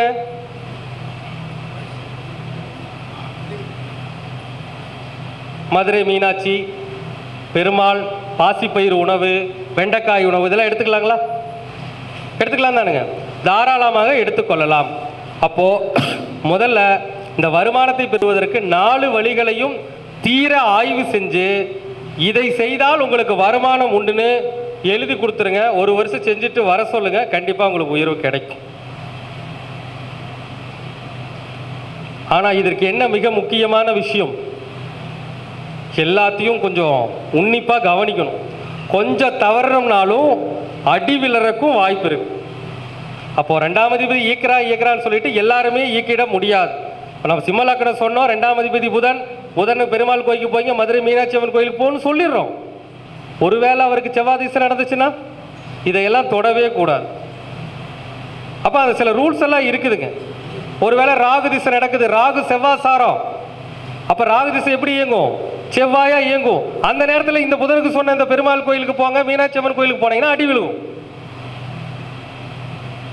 அப்போ ஜோதிட சாஸ்திரத்தில் பலதரப்பட்ட ஆய்வுகளை மேற்கொள்ள வேண்டி இருக்கிறது. நம்மளோட உதாரணமாக பார்த்தீங்கன்னா நம்முடைய கிளாஸ் நடக்குதுங்க. இந்த கிளாஸில் வந்து சுவாரஸ்யமாக ஒரு 30-32 மாணவர்கள் படிச்சுட்டு இருக்காங்க. ஒரு பெரிய பேட்ச் குரூப். அது கிட்டத்தட்ட எல்லா ஜாத்திலையும் ஆய்வு பண்ணும்போது இந்த வேதகன், பாசகன், போதகன், காரகன் ஆய்வு பண்ணும்போது அதில் பாதி பேருக்கு குடும்பத்தோடு இருக்கக்கூடாதே வருது. அவங்களே சார் என்ன சார் குடும்பத்தோடு இருக்கக்கூடாதுன்னு சொல்கிறீங்க, என்ன சார் பண்ணுறது அப்படிங்கிற ஒரு தீர்வெல்லாம் வருது. அப்போது இதெல்லாம் இயற்கை. ஒரு மனிதன் இப்போ வந்து பாருங்கள், ஒரு 100 பேர் இருக்கிறாங்க, அதில் 5 பேர் கோடீஸ்வரன், 5 பேர் லட்சாதிபதி, ஏன் மிச்சம் 90 பேரில் இன்னொரு 10 பேர், ஒரு 20 பேர் நடுநிலை வர்க்கம், சரிங்களா? இவர் 30% நடுநிலை வர்க்கம்னு வச்சுக்கோங்க. 10% கோடீஸ்வரன், 10 பேர் லட்சாதிபதி, 20-30 பேர் வந்து நடுநிலை வர்க்கம். மிச்சம் 50 பேர் ஏன் ஏழையாகவே இருக்கிறாங்க? ஏன் சார் மிச்சம் 50 பேர் ஏழையாகவே இருக்கிறாங்க? காரணம் இருக்குது இல்லைங்களா? அப்போ ஜாதகத்தில், அவர்களுடைய ஜாதகத்தில் நடக்கின்ற திசாபுத்திகள் தான் ஒரு மனிதனுடைய வாழ்க்கையை செம்மையாக வழி நடத்துகிறது. திசாபுத்தி, இப்போ நான் சொன்னதுக்கு 2ஆம் இடம், 2ஆம் இடத்தில் இருக்க கிரகத்தை இயக்குங்க, 2ஆம் இடத்தை பார்க்குற கிரகத்தை இயக்குங்க, 2ஆம் அதிபதி என்ற நட்சத்திரத்தை இயக்குங்க, 2ஆம் அதிபதி என்ற நட்சத்திராதிபதி இயக்குங்க, 2ஆம் அதிபதி என்ற அந்த நட்சத்திரத்தினுடைய டிஎன்ஏ கிரகத்தை இயக்குங்க, எல்லாமே சொல்லிடுறோம். ஆனால் இது எல்லாத்துக்குமே 100% ரிசல்ட் கொடுக்கும்னா இல்லைங்க. இதெல்லாம் நம்ம இயக்கும் போது ஓரளவு ரிசல்ட் உண்டு, ஓரளவு வருமானத்துக்கான வழிவகைகள் கண்டிப்பாக பிறக்கும். ஆனால் அவருக்கு நல்ல திசாபுத்திகள் நடக்கும் பொழுதுதான் என்ன ஆகுங்க, இந்த இயக்கங்களால் மிகப்பெரிய மேன்மை கிடைக்கும். ஒரு மனிதன் உயர்வதும் தாழ்வதும் திசாபுத்திகளுடைய அடிப்படையை வைத்து தான் நடக்கும். இதில் மாற்று கருத்து இருக்குதுங்களா? திசாபுத்தி இயக்கம் இல்லாமல் ஒரு மனிதன் உயர்வு பெற முடியுமா? இப்போ நிறைய பேர் கேட்பாங்க, இன்னொரு விஷயம் என்ன தெரியுமா சொல்லுவாங்க, சார் ஒரே நேரத்தில் 2 பேர் பிறந்திருக்காங்க, ஒரே நேரத்தில் 2 பேர் பிறந்திருக்கிறாங்க. ஒருத்தர் ஒரு மில்லு வச்சிருந்தார், ஒருத்தர் ஒரு மில்லு வச்சிருந்தார். இன்னைக்கு வந்து நல்ல திசா, ஒரே நேரத்தில் ஒரே டைமில் பிறக்கிறாங்க. ஒருத்தர் மில்லு வச்சிருந்தார், இன்னைக்கு 5 மில்லுக்கு அதிபதி. ஆனால் டீ கடை வச்சிருவர், அவர் பெரிய கோடீஸ்வரன் ஆயிட்டார், இவர் வந்து ஓரளவு நிலைமையில் தான் இருக்கிறார் அப்படின்னு சொல்லுவாங்க. ஆனால் நல்லா கூட்டி கழிச்சு பார்த்தீங்கன்னா அந்த டீ கடை வச்சவர் ஒரு டீ கடைக்கு ஒரு 5 டீ கடை வச்சிருப்பாரு, ஒரு மில்லு வச்சிருவர் 5 மில்லு வச்சிருப்பாரு, அவ்வளோதான். அதாவது இதை என்ன சொல்லுவாங்க, கால தேச வர்த்தமானம், முன்னோர்கள் செய்த பாவ புண்ணியங்களுடைய அடிப்படையில் நமக்கு கிடைக்கின்ற பலன்கள், சரிங்களா? அப்போ வந்து ஒருவன் உயர்வதற்கும் தாழ்வதற்கும் திசாபுத்திகள் காரணம், முன்னோர்கள் செய்த பூர்வ புண்ணியங்கள் காரணம், இல்லைங்களா? இது 2 தான் ஒரு மனிதனுடைய அடிப்படையே. உங்கள் முன்னோர்கள் நிறைய புண்ணியம் செஞ்சிருந்தா, அதை நான் அடிக்கடி இதில் சொல்லுவேன், சார் 2 பேர் ஒரே நேரத்தில் பிறந்தாங்க, 2 பேர் ஒரே நேரத்தில் வந்து பிறந்தாங்க. ஒருத்தர் வண்டியில் போயிட்டு இருந்தார், அவருக்கு ஒரு பெரிய ஆக்சிடென்ட் ஆகி மண்டை அடிபட்டு ஹோமா ஸ்டேஜுக்கு போய் ஓரளவுக்கு தப்பிச்சு வந்துட்டார். இது ஒருத்தருக்கு நடக்குது. ஒருத்தருக்கு ஒன்றுமே நடக்கலை, என்னங்க, ஒருத்தருக்கு எந்த பிரச்சனையுமே இல்லை, நல்லா இருக்கிறார். என்ன சார் அப்படின்னு பார்த்தீங்கன்னா, இதுதான் முன்னோர்களுடைய கர்மா. ஒரே நேரத்தில் ஒரே இடத்தில் பிறந்த ஒருவருக்கு தலை அடிபட்டு கோமா ஸ்டேஜுக்கு போறாரு, ஆனா இன்னொருத்தருக்கு ஒண்ணுமே நடக்கல. ஏன் அப்படின்னு பார்த்தோம்னா, அவர் ஒரு வாரத்துக்கு முன்னாடி தான் மொட்டை அடிச்சிருப்பாரு. அப்போ தலையில தான் முடி இருக்குது. அப்போ முடி மொத்தமா எடுத்ததுக்கு அப்புறம் என்ன ஆயிடுதுங்க, அந்த கர்மா அவருக்கு நடக்கல. ஆனா இன்னொருத்தருக்கு வந்து அவர் ஹோமா ஸ்டேஜுக்கு போறாரு. என்ன காரணம்? முன்னோர்கள் ஆனா பலன் நடக்கு. அவரு முடி எடுத்துட்டாரு, இவருக்கு தலையில் அடிபடுது. ரெண்டுமே முடியெடுத்தது ஒரு பரிகாரம், இவர் அடிபட்டதும் ரெண்டுமே நடக்க வேண்டிய சம்பவம். ஆனா இவருக்கு நல்லதா நடந்துச்சு. என்ன காரணம்? முன்னோர்கள் செய்த புண்ணிய பலன்கள் தான் காரணமோ தவிர வேறு எதுவும் இல்லை. ஒரே நேரத்தில் பிறந்த இரண்டு நபர்களுக்கு பலன்கள் வேறு நடக்குதுன்னா அது சம்பந்தமான நிகழ்வு அவருக்கும் நடந்திருக்கும். முன்னோர்கள் செய்த புண்ணிய பலனால் அவருக்கு அது எப்படி நடந்திருக்குங்க? அந்த பரிகாரமாக வேலை செய்து அவரை என்ன பண்ணியிருக்கும்? காப்பாற்றி இருக்கும். இன்னொருத்தருக்கு அது தோஷத்தை கொடுத்து, முன்னோர்கள் பாவம் செய்திருந்தால் அது தோஷத்தை கொடுத்திருக்கும். அப்போ நாம் இங்க சொல்றது விஷயம் என்னன்னா, ஒரு ஜாதகத்தில் நல்ல திசாபுத்திகள் நடக்க வேண்டும், முன்னோர்களுடைய ஆசி வேண்டும், முன்னோர்கள் நிறைய புண்ணியங்களை செய்திருக்க வேண்டும். அதனால தான் நாம் சொல்றோங்க, ஒவ்வொருத்தரும் தயவு செஞ்சு புண்ணியங்களை நிறைய சேர்த்தி வைங்க. என்ன பண்ணுங்க? புண்ணியங்களை நிறைய சேர்த்தி வச்சீங்கன்னா இதே போர் ஒரு சம்பவம் எதிர்காலத்தில் உங்களுடைய பேரப்பிள்ளைகளுக்கோ அல்லது கொள்ளு பேரனுகளுக்கோ நடக்கும்போது நீங்கள் செய்த புண்ணிய பலன்களால் இந்த மாதிரி ரெண்டு பேருக்கு நடந்த ஒரு விஷயம், ஒரு கெடுதலின்றி நடந்த விஷயம் உங்களுடைய பேர பிள்ளைகளுக்கும் கொள்ளு பேரனுக்கும் நடக்கும். சரிங்களா? இதுதான் முன்னோர்கள் செய்த புண்ணிய பாவ பலன்கள். ஆக முடிந்தவரை புண்ணியமும் தான தர்மமும் செய்யுங்கள். கண்டிப்பாக உங்களுக்கு அடுத்து வரக்கூடிய தலைமுறையினர் நன்றாக இருப்பார்கள். அந்த திசாபுத்தி அவர்களை நல்ல முறையில் வாழ வைக்கும். ஆக ஒவ்வொருவரும் திசாபுத்தியுடைய தன்மையை ஆய்வு செய்து, நான் ஏற்கனவே சொல்லியிருக்கிறேங்க 9 ரூல்ஸ் ஏற்கனவே சொல்லியிருக்கிறேன். ஒரு திசை நடக்கும் பொழுது நான் ஒவ்வொரு மீட்டிங்கில் சொல்கிறது தான், கர்ணநாதனுக்கு முதன்மை தன்மை, யோகிக்கு 2வது நிலை, ஒரு ஜாதகத்தில் நடக்கின்ற திசைக்கு பாசகன் 3வது நிலை, வேதகனுடைய நிலை 4வது நிலை. அடுத்துங்க, ஒரு திசையில் பொதுவாக அதிக பாகை கிரகம், குறைந்த பாகை கிரகம், உங்களுடைய விதியன், ஒவ்வொரு லக்னக்காரர்களும் செய்ய வேண்டிய தான தர்மங்கள், கர்ம நட்சத்திரத்தில் பிறந்தவர்கள் செய்ய வேண்டிய தான தர்மங்கள்னு இந்த 9 விஷயங்களை சரியா செஞ்சுட்டு வாங்க. உங்களுக்கு நல்ல புத்தி வரும்போது அதோடு முடக்கு நிவர்த்தியும் பண்ணிக்கிட்டு, முடக்கு திதிசூனி அவயோக நிவர்த்தி பண்ணிட்டு காத்துட்டுருங்க. உங்களுக்கு நல்ல புத்தி வரும்போது நீங்கள் செய்த அத்துணை பரிகாரங்களுக்கும் உண்டான யோக பலன் நிச்சயமாக கிடைக்கும், நிச்சயமாக கிடைக்கும், நிச்சயமாக கிடைக்கும் என்று கூறி என்னுடைய சிற்றுரையை நிறைவு செய்து கொள்கின்றேன். நன்றி, வணக்கம், வாழ்க வளமுடன். எதுன்னு பார்த்தீங்கன்னா காளகஸ்தி. அப்போ அடிக்கடி என்ன பண்ணணுங்க ஐயா? காளகஸ்தி போயிட்டு வரணும். ஒன்று இதெல்லாம் குறித்து வச்சுக்கோங்க ஐயா, ஏன்னா நோட் பண்ணிக்கோங்க. இதெல்லாம் ரொம்ப நாங்கள் கஷ்டப்பட்டு உங்களுக்காக எளிமையாக சொல்லிட்டு இருக்கிறோம். அப்போ அடிக்கடி எங்கே போகணுங்க? காளகஸ்தி போயிட்டு வரணும்.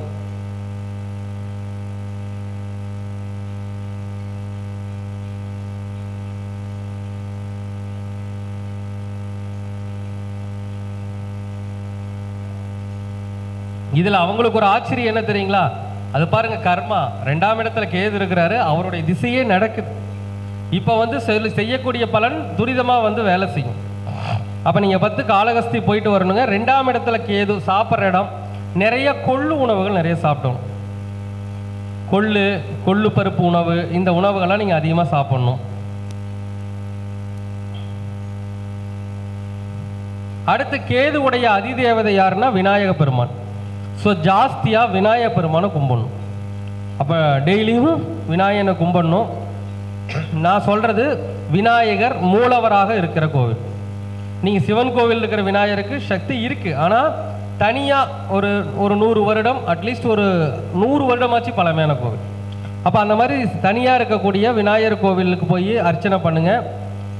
அதே மாதிரி நீங்கள் காளகஸ்தி போயிட்டு வாங்க, கொள்ளு உணவுகள் நிறைய எடுத்துக்கோங்க. இது வந்து பாவகத்தில் இருக்கின்ற கிரகங்களை இயக்கக்கூடிய தன்மை ஒன்று. அதே மாதிரி பார்த்தீங்கன்னா 2ஆம் இடத்துக்கு எந்த கிரகத்துடைய பார்வையும் இல்லை, ஏன்னா வந்து யாருமே பார்க்கல.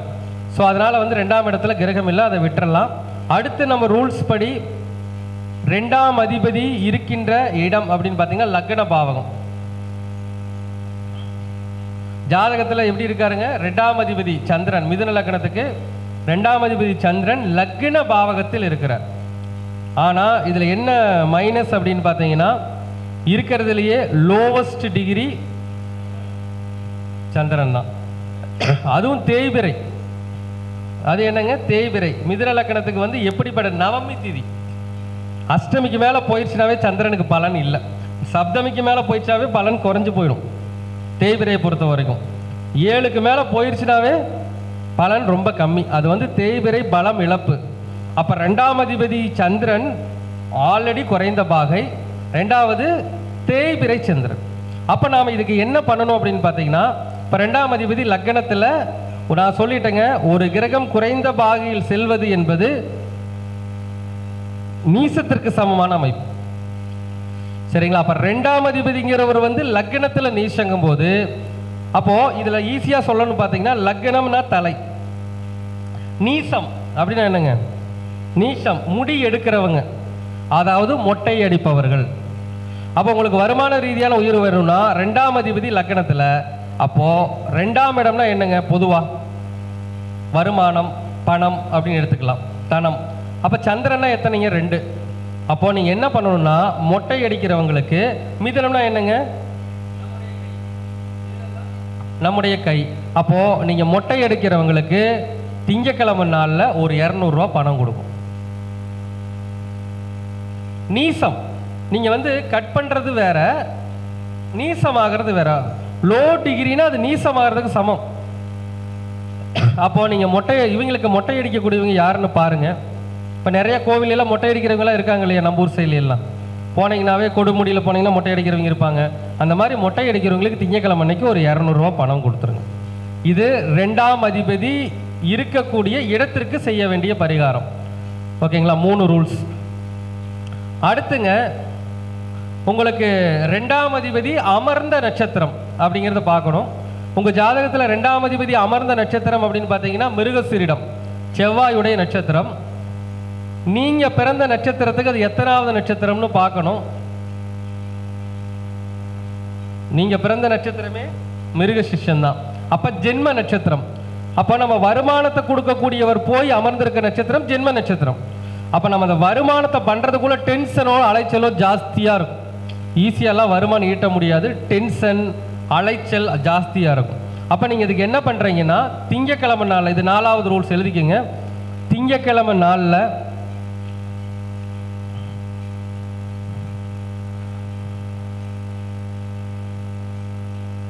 இளநீர் தானம்,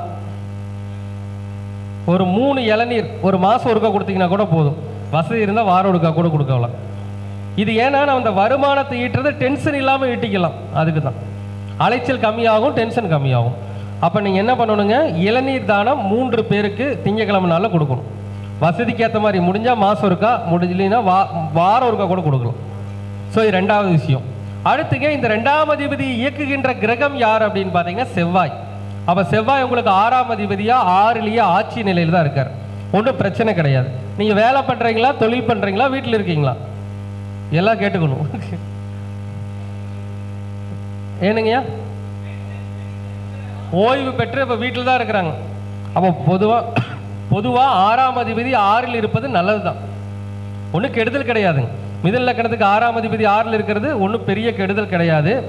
ஆனால் இப்போ நடக்கிற திசை கேது திசை. அவர் புதனா வேலை செய்கிறாரு. புதன் என்ன நட்சத்திரம்னு பார்க்கணும், அது சுக்கிரன், பிரச்சனை இல்லை.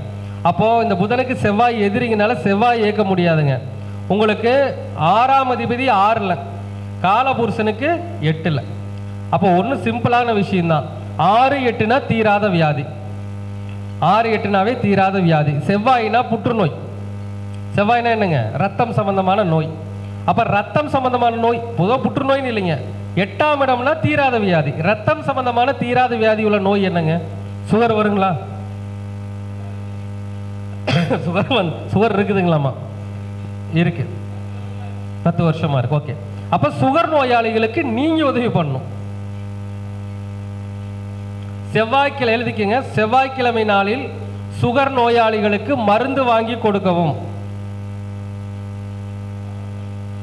இந்த ரூல்ஸ் 4வது ரூல்ஸ்லயே வருதுங்க. அடுத்து 2ஆம் அதிபதியுடைய டிஎன்ஏ எனர்ஜி யாருன்னா வந்து குரு. அதாவது இந்த மிருகசீஷம்ங்கிறது குருவுடைய டிஎன்ஏ. ஜாதகத்தில் குரு வக்ரம். அப்போ குரு வக்ரமாகிறது நல்லதா கெட்டதுங்களா? மிதுன லக்னத்துக்கு மிகவும் சிறப்பு. அதனால நீங்க அடிக்கடி திருச்செந்தூர் சென்று வர வேண்டும். போயிட்டு வந்துட்டீங்க, சரிங்க. திருச்செந்தூர் சென்று வர வேண்டும். எவ்வளவுதாங்க சார் ரூல்ஸ்.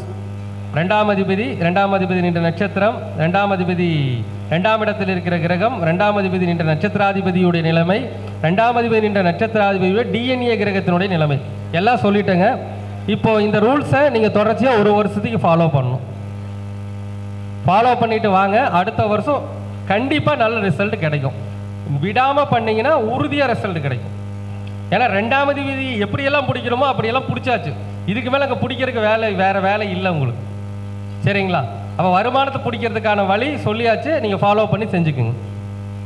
Okay okay. அடுத்த ஜாதகம்.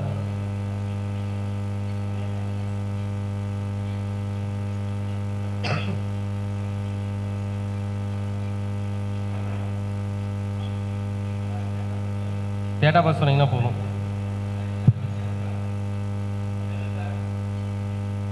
ஏ 23/8/59 தான். 29 தான்.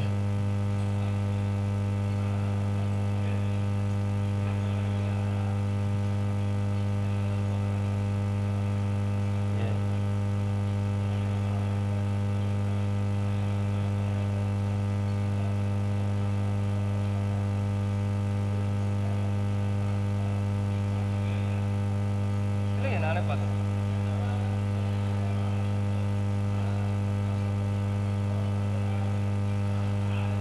சரிங்க. உங்கள் லக்னம் வந்து மேஷ லக்னமாங்கய்யா? மேஷ லக்னமா? 10/10ங்களா?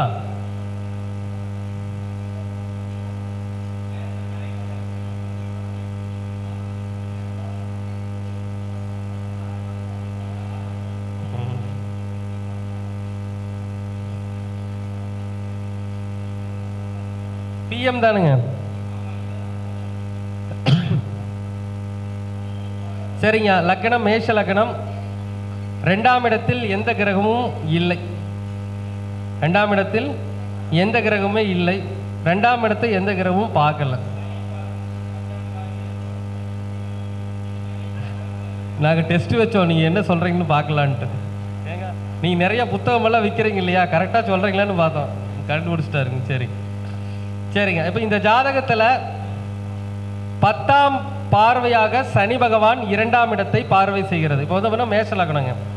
மேஷ லக்னத்துக்கு சனி 5ல் இருந்தால் என்ன பண்ணுவாருங்க? 2ஆம் இடத்தை வந்து பார்ப்பார்.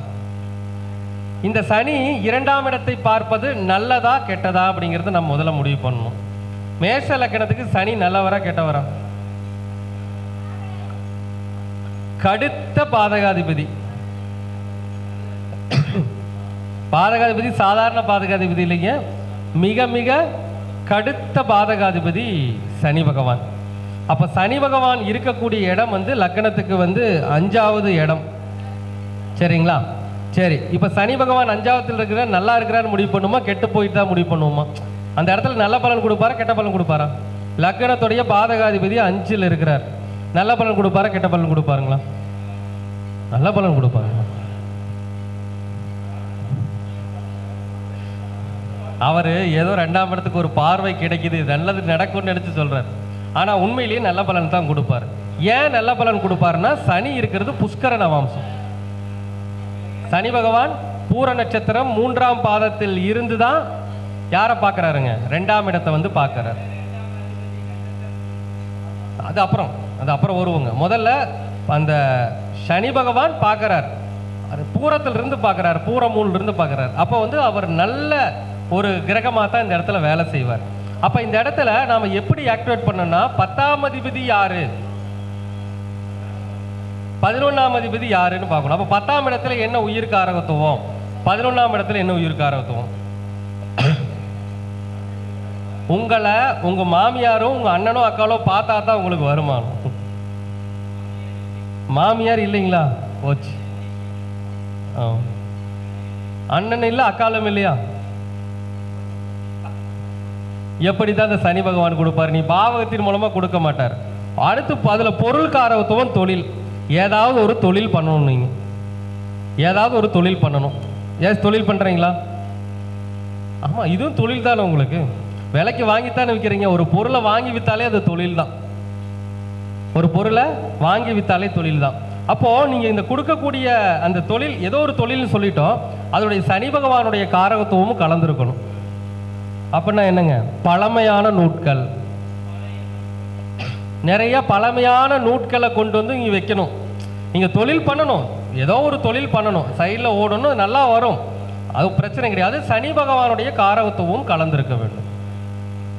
சரிங்களா? அப்போ நீங்கள் என்ன பண்ணணுங்க, கொஞ்சம் இந்த புக்கு இருக்கட்டுங்க, நீங்கள் வேணால் செக் பண்ணி பாருங்கள். நீங்கள் புது புது புக்கு பிரிண்ட் போட்டு கொடுக்குறத விட பழைய புக் எடுத்து ஜெராக்ஸ் வச்சு இது கிடைக்கவே கிடைக்காதுன்னு சொல்லி வாங்கிட்டு போயிடுவாங்க. இதெல்லாம் நடக்கும். அப்போது அது வாங்கிட்டு போகிறாங்களோ இல்லையோ, அதை வச்சுருந்தாலே நமக்கு வியாபாரம் ஓடும். அப்போ பழமையான நூட்களை ஒரு தொழிலாக வந்து பண்ணலாம். ஓகே, இது ஒன்று. அடுத்து 11ஆம் இடம் அப்படின்னு பார்த்தீங்கன்னா லாபம், அது அப்படியே இருக்கட்டுங்க. நீங்கள் நிறைய நபர்களை அண்ணான்னு தான் கூப்பிடணும். 11ஆம் இடங்கிறது அண்ணன். அப்போ எல்லாத்தையும் யாரை பார்த்தாலும் அண்ணா, வாங்கண்ணா, போங்கண்ணா அப்படின்னு அண்ணாங்கிற வார்த்தையில் கூப்பிடணும். ஏன்னா வார்த்தைகளுக்கு ஜாலங்களில் கூட பலன் உண்டு.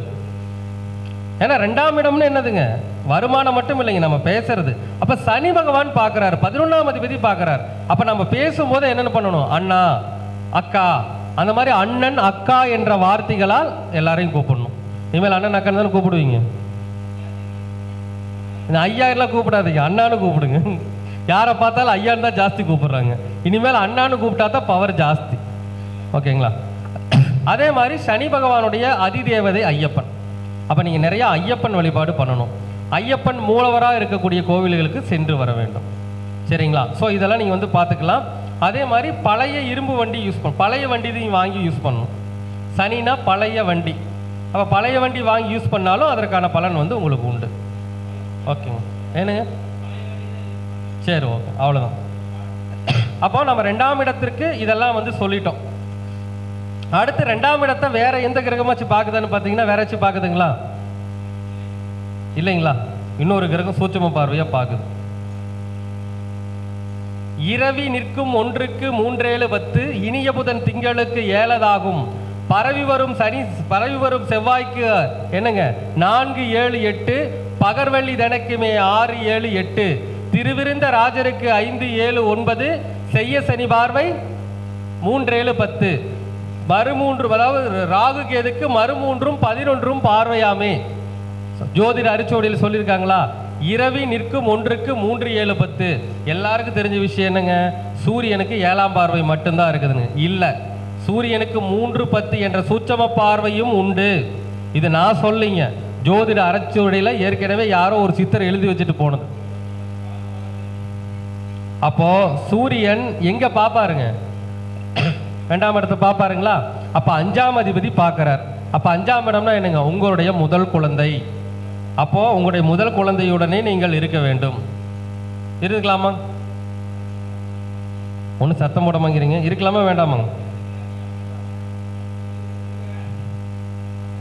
முதல் குழந்தையோடு இருக்க வேண்டும். குலதெய்வ வழிபாட்டை அடிக்கடி செய்யணும். குலதெய்வ வழிபாடு செய்ய வேண்டும், முதல் குழந்தையோடு இருக்க வேண்டும்.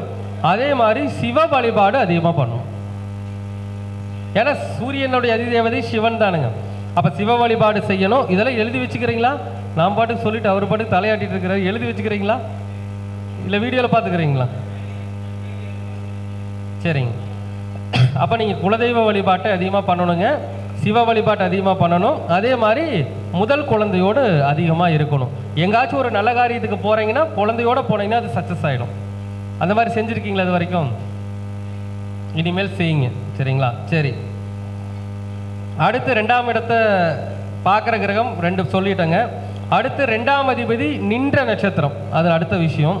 உங்களுக்கு 2ஆம் அதிபதி சுக்கிரன் நின்ற நட்சத்திரம் என்ன அப்படின்னு பார்த்தீங்கன்னா, முதல் 2ஆம் அதிபதி இருக்கிற இடம். அப்போ உங்களுக்கு 2ஆம் அதிபதி இருக்கிற இடம் வந்து லக்னத்துக்கு வந்து எதில் இருக்கிறாருங்க, 5ல் இருக்கிறார். சரிங்களா? இப்போ இவர் 2ஆம் அதிபதி 5ல் இருக்கிறது நல்லதா கெட்டதா? நல்லது.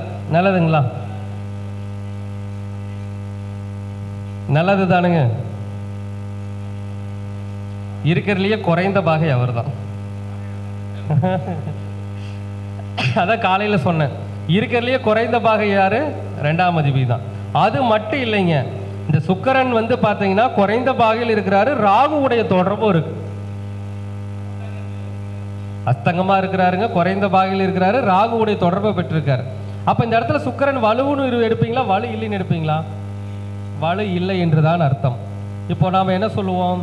2ஆம் அதிபதி குறைந்த பாகையில் போயிட்டாருன்னா 2ஆம் இடத்தை தியாகம் பண்ண சொல்லுவோம்.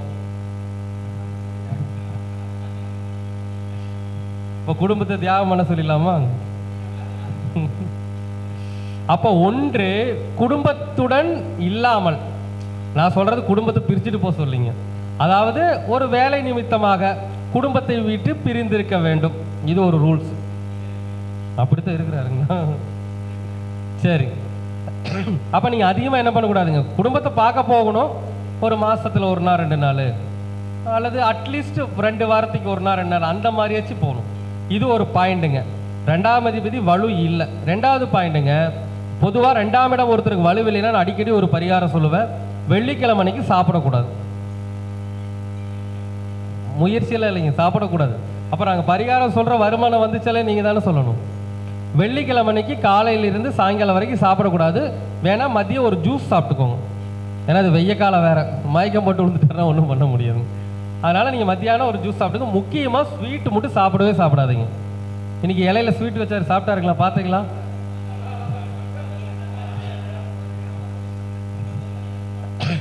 ஸ்வீட் சாப்பிடாதீங்க, ஸ்வீட் எடுத்துக்காதீங்க. புளிப்பு உணவுகள் அதிகமாக எடுத்துக்காதீங்க, புளிப்பு சுவை.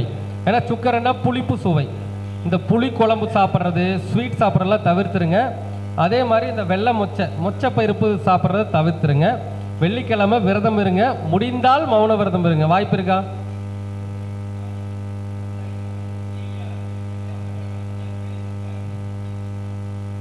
ஸோ இதெல்லாம் 2ஆம் அதிபதியை நம்ம என்ன பண்ணிக்கிற விஷயம், சரி பண்ணிக்கக்கூடிய விஷயம். அதே மாதிரி தப்பாக எடுத்துக்காதீங்க, தயவு செஞ்சு ஸ்ரீரங்கம் போகாதீங்க, போக வேண்டாம். ஏன்னா நம்ம முடிந்த வரைக்கும் எவ்வளோ தவிர்த்துக்கிறோமோ அவ்வளோ தூரம் நல்லது தான்.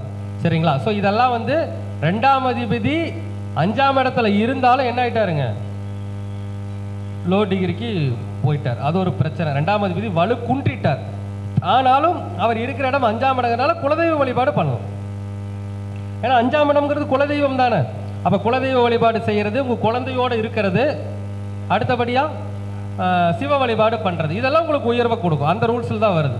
சரி, இதை நம்ம பார்த்துட்டோங்க. அடுத்த 2ஆம் அதிபதி அமர்ந்த நட்சத்திரம் பார்க்கணும் இல்லைங்களா? மகம். நீங்கள் பிறந்த நட்சத்திரம் என்னங்க? பூரத்துக்கு மகம் எத்தனாவது நட்சத்திரம்? 27வது நட்சத்திரம். அப்போ இந்த இடத்துல 27வது நட்சத்திரம் ஓகே தாங்க. ஆனா கேது நல்லா இருக்கிறாருன்னு பார்க்கணும் இல்லைங்க. அப்போ ஜாதகத்துல கேது பகவானுடைய வலிமை, கேது ராகு சாரம், ராகு சுக்கரன் சாரம். அப்போ மறுபடியும் இந்த இடத்துல கேது சுக்கரனாகவே தான் வேலை செய்கிறது. அப்போ இந்த இடத்துல கேது இயக்கிறதுனா இயக்கக்கூடாது. 27வது நட்சத்திரத்தை இயக்கி பலன் இல்லை. அப்போ ஏற்கனவே சொன்ன பரிகாரம் தான் மறுபடியும் வரும். என்னங்க? வெள்ளிக்கிழமை சாப்பிடக்கூடாது, வெள்ளிக்கிழமை விரதம் இருக்கணும். அது இல்லாமல் இந்த கிரகம் இருக்குகின்றது பார்த்தீங்கன்னா தர்மம். 2ஆம் அதிபதி எங்கே இருக்காருங்க? தர்ம ராசியில் இருக்கிறார். சிம்மம்னா என்னங்க? தர்ம ராசி. அப்போ 2ஆம் அதிபதி 5ல் இருக்கிறனால 5ஆம் இடம்னா குழந்தைகள். அப்போ நீங்கள் அடிக்கடிங்க, ஒன்றுமே பிரச்சனை இல்லை, அடிக்கடி படிக்கிற குழந்தைகள் இருக்காங்களே, 2ஆம் இடம்னா படிக்கிற குழந்தைகள். அப்போ படிக்கிற குழந்தைகளுக்கு என்ன பண்ணணுங்க? வெள்ளிக்கிழமை நாளில் ஸ்வீட், 2ஆம் இடம்னா சாப்பிட்ற உணவு, ஸ்வீட் தானம் கொடுங்க. நாம் இப்படி இயக்கிறத விட இப்படி இயக்கிக்கலாம். அப்போ 2ஆம் அதிபதி 5ல் இருக்கும்போது படிக்கிற குழந்தைகளுக்கு, அது 10ஆம் கிளாஸ் வரைக்கும் படிக்கிற குழந்தைகள், 2ஆம் இடம்னா அடிப்படை கேள்வி கற்கக்கூடிய மாணவர்கள். அப்போ படிக்கக்கூடிய மாணவர்களுக்கு என்ன பண்ணலாங்க? வெள்ளிக்கிழமை நாளில் ஸ்வீட் கொடுங்க, கண்டிப்பாக வேலை செய்யும். ஏன்னா லோ டிகிரி கிரகம் அதுதானே. ஸோ இதையும் நீங்கள் செஞ்சுக்கோங்க. அடுத்த 3வது ரூல்ஸ் 2ஆம் அதிபதியுடைய டிஎன்ஏ. அப்போ உங்களுக்கு 2ஆம் அதிபதி சுக்கரன் இருக்கிறது எதுலைங்க? மகத்தில் இருக்கிறார். அப்போ மகத்துடைய டிஎன்ஏ என்னதுங்க? சந்திரன். அப்போ நீங்கள் வளர்பிறை பிரதமையில் பிறந்திருக்கிறீங்க. சந்திரன் எப்படி இருக்காருங்க? பூரம் 2ல் இருக்கிறாரு, கூடவே ராகு பூரம் 1ல் இருக்கிறார். பரவாயில்லைங்க, பூரம் 1 கடந்து தான், பூரம் 2ல் தான் இருக்கார், ராகுவை கடந்து தான் நிற்கிறாருங்க. யாருங்க? சந்திரன். ஆனாலும் 135 136 ஒரே டிகிரி வித்தியாசம் தான். அப்போ அதே மாதிரி சுக்கரனும் ராகுவோட சேர்ந்துருக்காரு. இப்போ இது 2 மாற்று பரிகாரங்கள். சுக்கரனோட ராகு சேர்ந்துட்டா, யார் சொன்னாலும் அப்படி சொல்ல இப்படி சொல்ல கேட்க வேண்டாங்க. சுக்கரனோட ராகு சேர்ந்துட்டா வெள்ளிக்கிழமை நாளில் முகம் பார்க்கும் கண்ணாடியை உடைங்க. இது நிறைய பேர் சொல்லுவாங்க வெள்ளிக்கிழமைக்கு கண்ணாடி உடைக்க கூடாதுமாங்க. ஆனால் உங்களை சுக்கிரனை தாண்டி ராகு இருக்கிறார். அப்போ ராகு சுக்கிரனை மீட் பண்ணுறார். அப்போ நீங்கள் என்ன பண்ணணும்னா வெள்ளிக்கிழமைனால கண்ணாடி உடைக்கணும். இது எங்களுடைய கிளாஸ் ஸ்டூடெண்ட்டுக்கு ஒருத்தருக்கு சொல்லிங்க, இன்னைக்கு வரைக்கும் செஞ்சு அவருக்கு தீராத பிரச்சனைலாம் பாதி தீர்ந்து போச்சு. ஓகேங்களா? அப்போ வெள்ளிக்கிழமை நாளில் முகம் பார்க்கும் கண்ணாடி உடைங்க, தப்பே கிடையாது. சில பேர் சொல்லுவாங்க உடைக்கக்கூடாதுன்ட்டு. நம்ம வீட்டு கண்ணாடி உடைக்க வேண்டாம், போய் கடையில் வாங்கிட்டு காலையில் முகத்தை பாட்டு சாயங்காலம் உடைச்சி நெருப்பில் இட வேண்டும். முகம் பார்க்கும் கண்ணாடியை உடைத்து வெள்ளிக்கிழமை நாளில் ராகு காலத்தில் உடைத்து நெருப்பில் இட வேண்டும். சரிங்களா? லாஜிக்கலி நினைப்பாங்க, ஆனால் இது வேலை செய்யுது. சரிங்களா? அது அந்த முகம் பார்க்கும் கண்ணாடியை உடைச்சி நெருப்பில் போட்டுருங்க வெள்ளிக்கிழமை ராகு காலத்தில். இது ஒன்றுங்க. என்றைக்குமே ஒரு கிரகம் ராகு டச் பண்ணிச்சுன்னா உடைக்கணும், கேது டச் பண்ணால் தானம் கொடுக்கணும். இதுதான் ரூல்ஸுங்க. அப்போ ராகு இங்கே டச் பண்ணுறதுனால இதை உடைச்சி நெருப்பில் போட்டுருங்க. இப்போ அடுத்து சந்திரன் ராகு டச் இருக்குது, ஆனால் ராகு சந்திரன் கடந்துட்டார். அப்போ எந்த கிரகத்தோட ராகு இணைஞ்சாலும் ஒரே நட்சத்திரத்தில் இருந்துச்சுன்னா கடந்துருச்சுன்னா தானம் கொடுத்துடணும். அப்போ சந்திரன் ராகு இணைவு வருதுன்னா ஒன்றுமே பிரச்சனை இல்லைங்க. திங்கக்கிழமை நாளில் ராகு காலத்தில் ராகு காலத்தில் ராகுனா பெரியவங்க, சந்திரன் யாருங்க? 4ஆம் அதிபதி. ஓகேங்களா? அப்போ 4ஆம் என்னங்க? ட்ரெஸ்ஸு.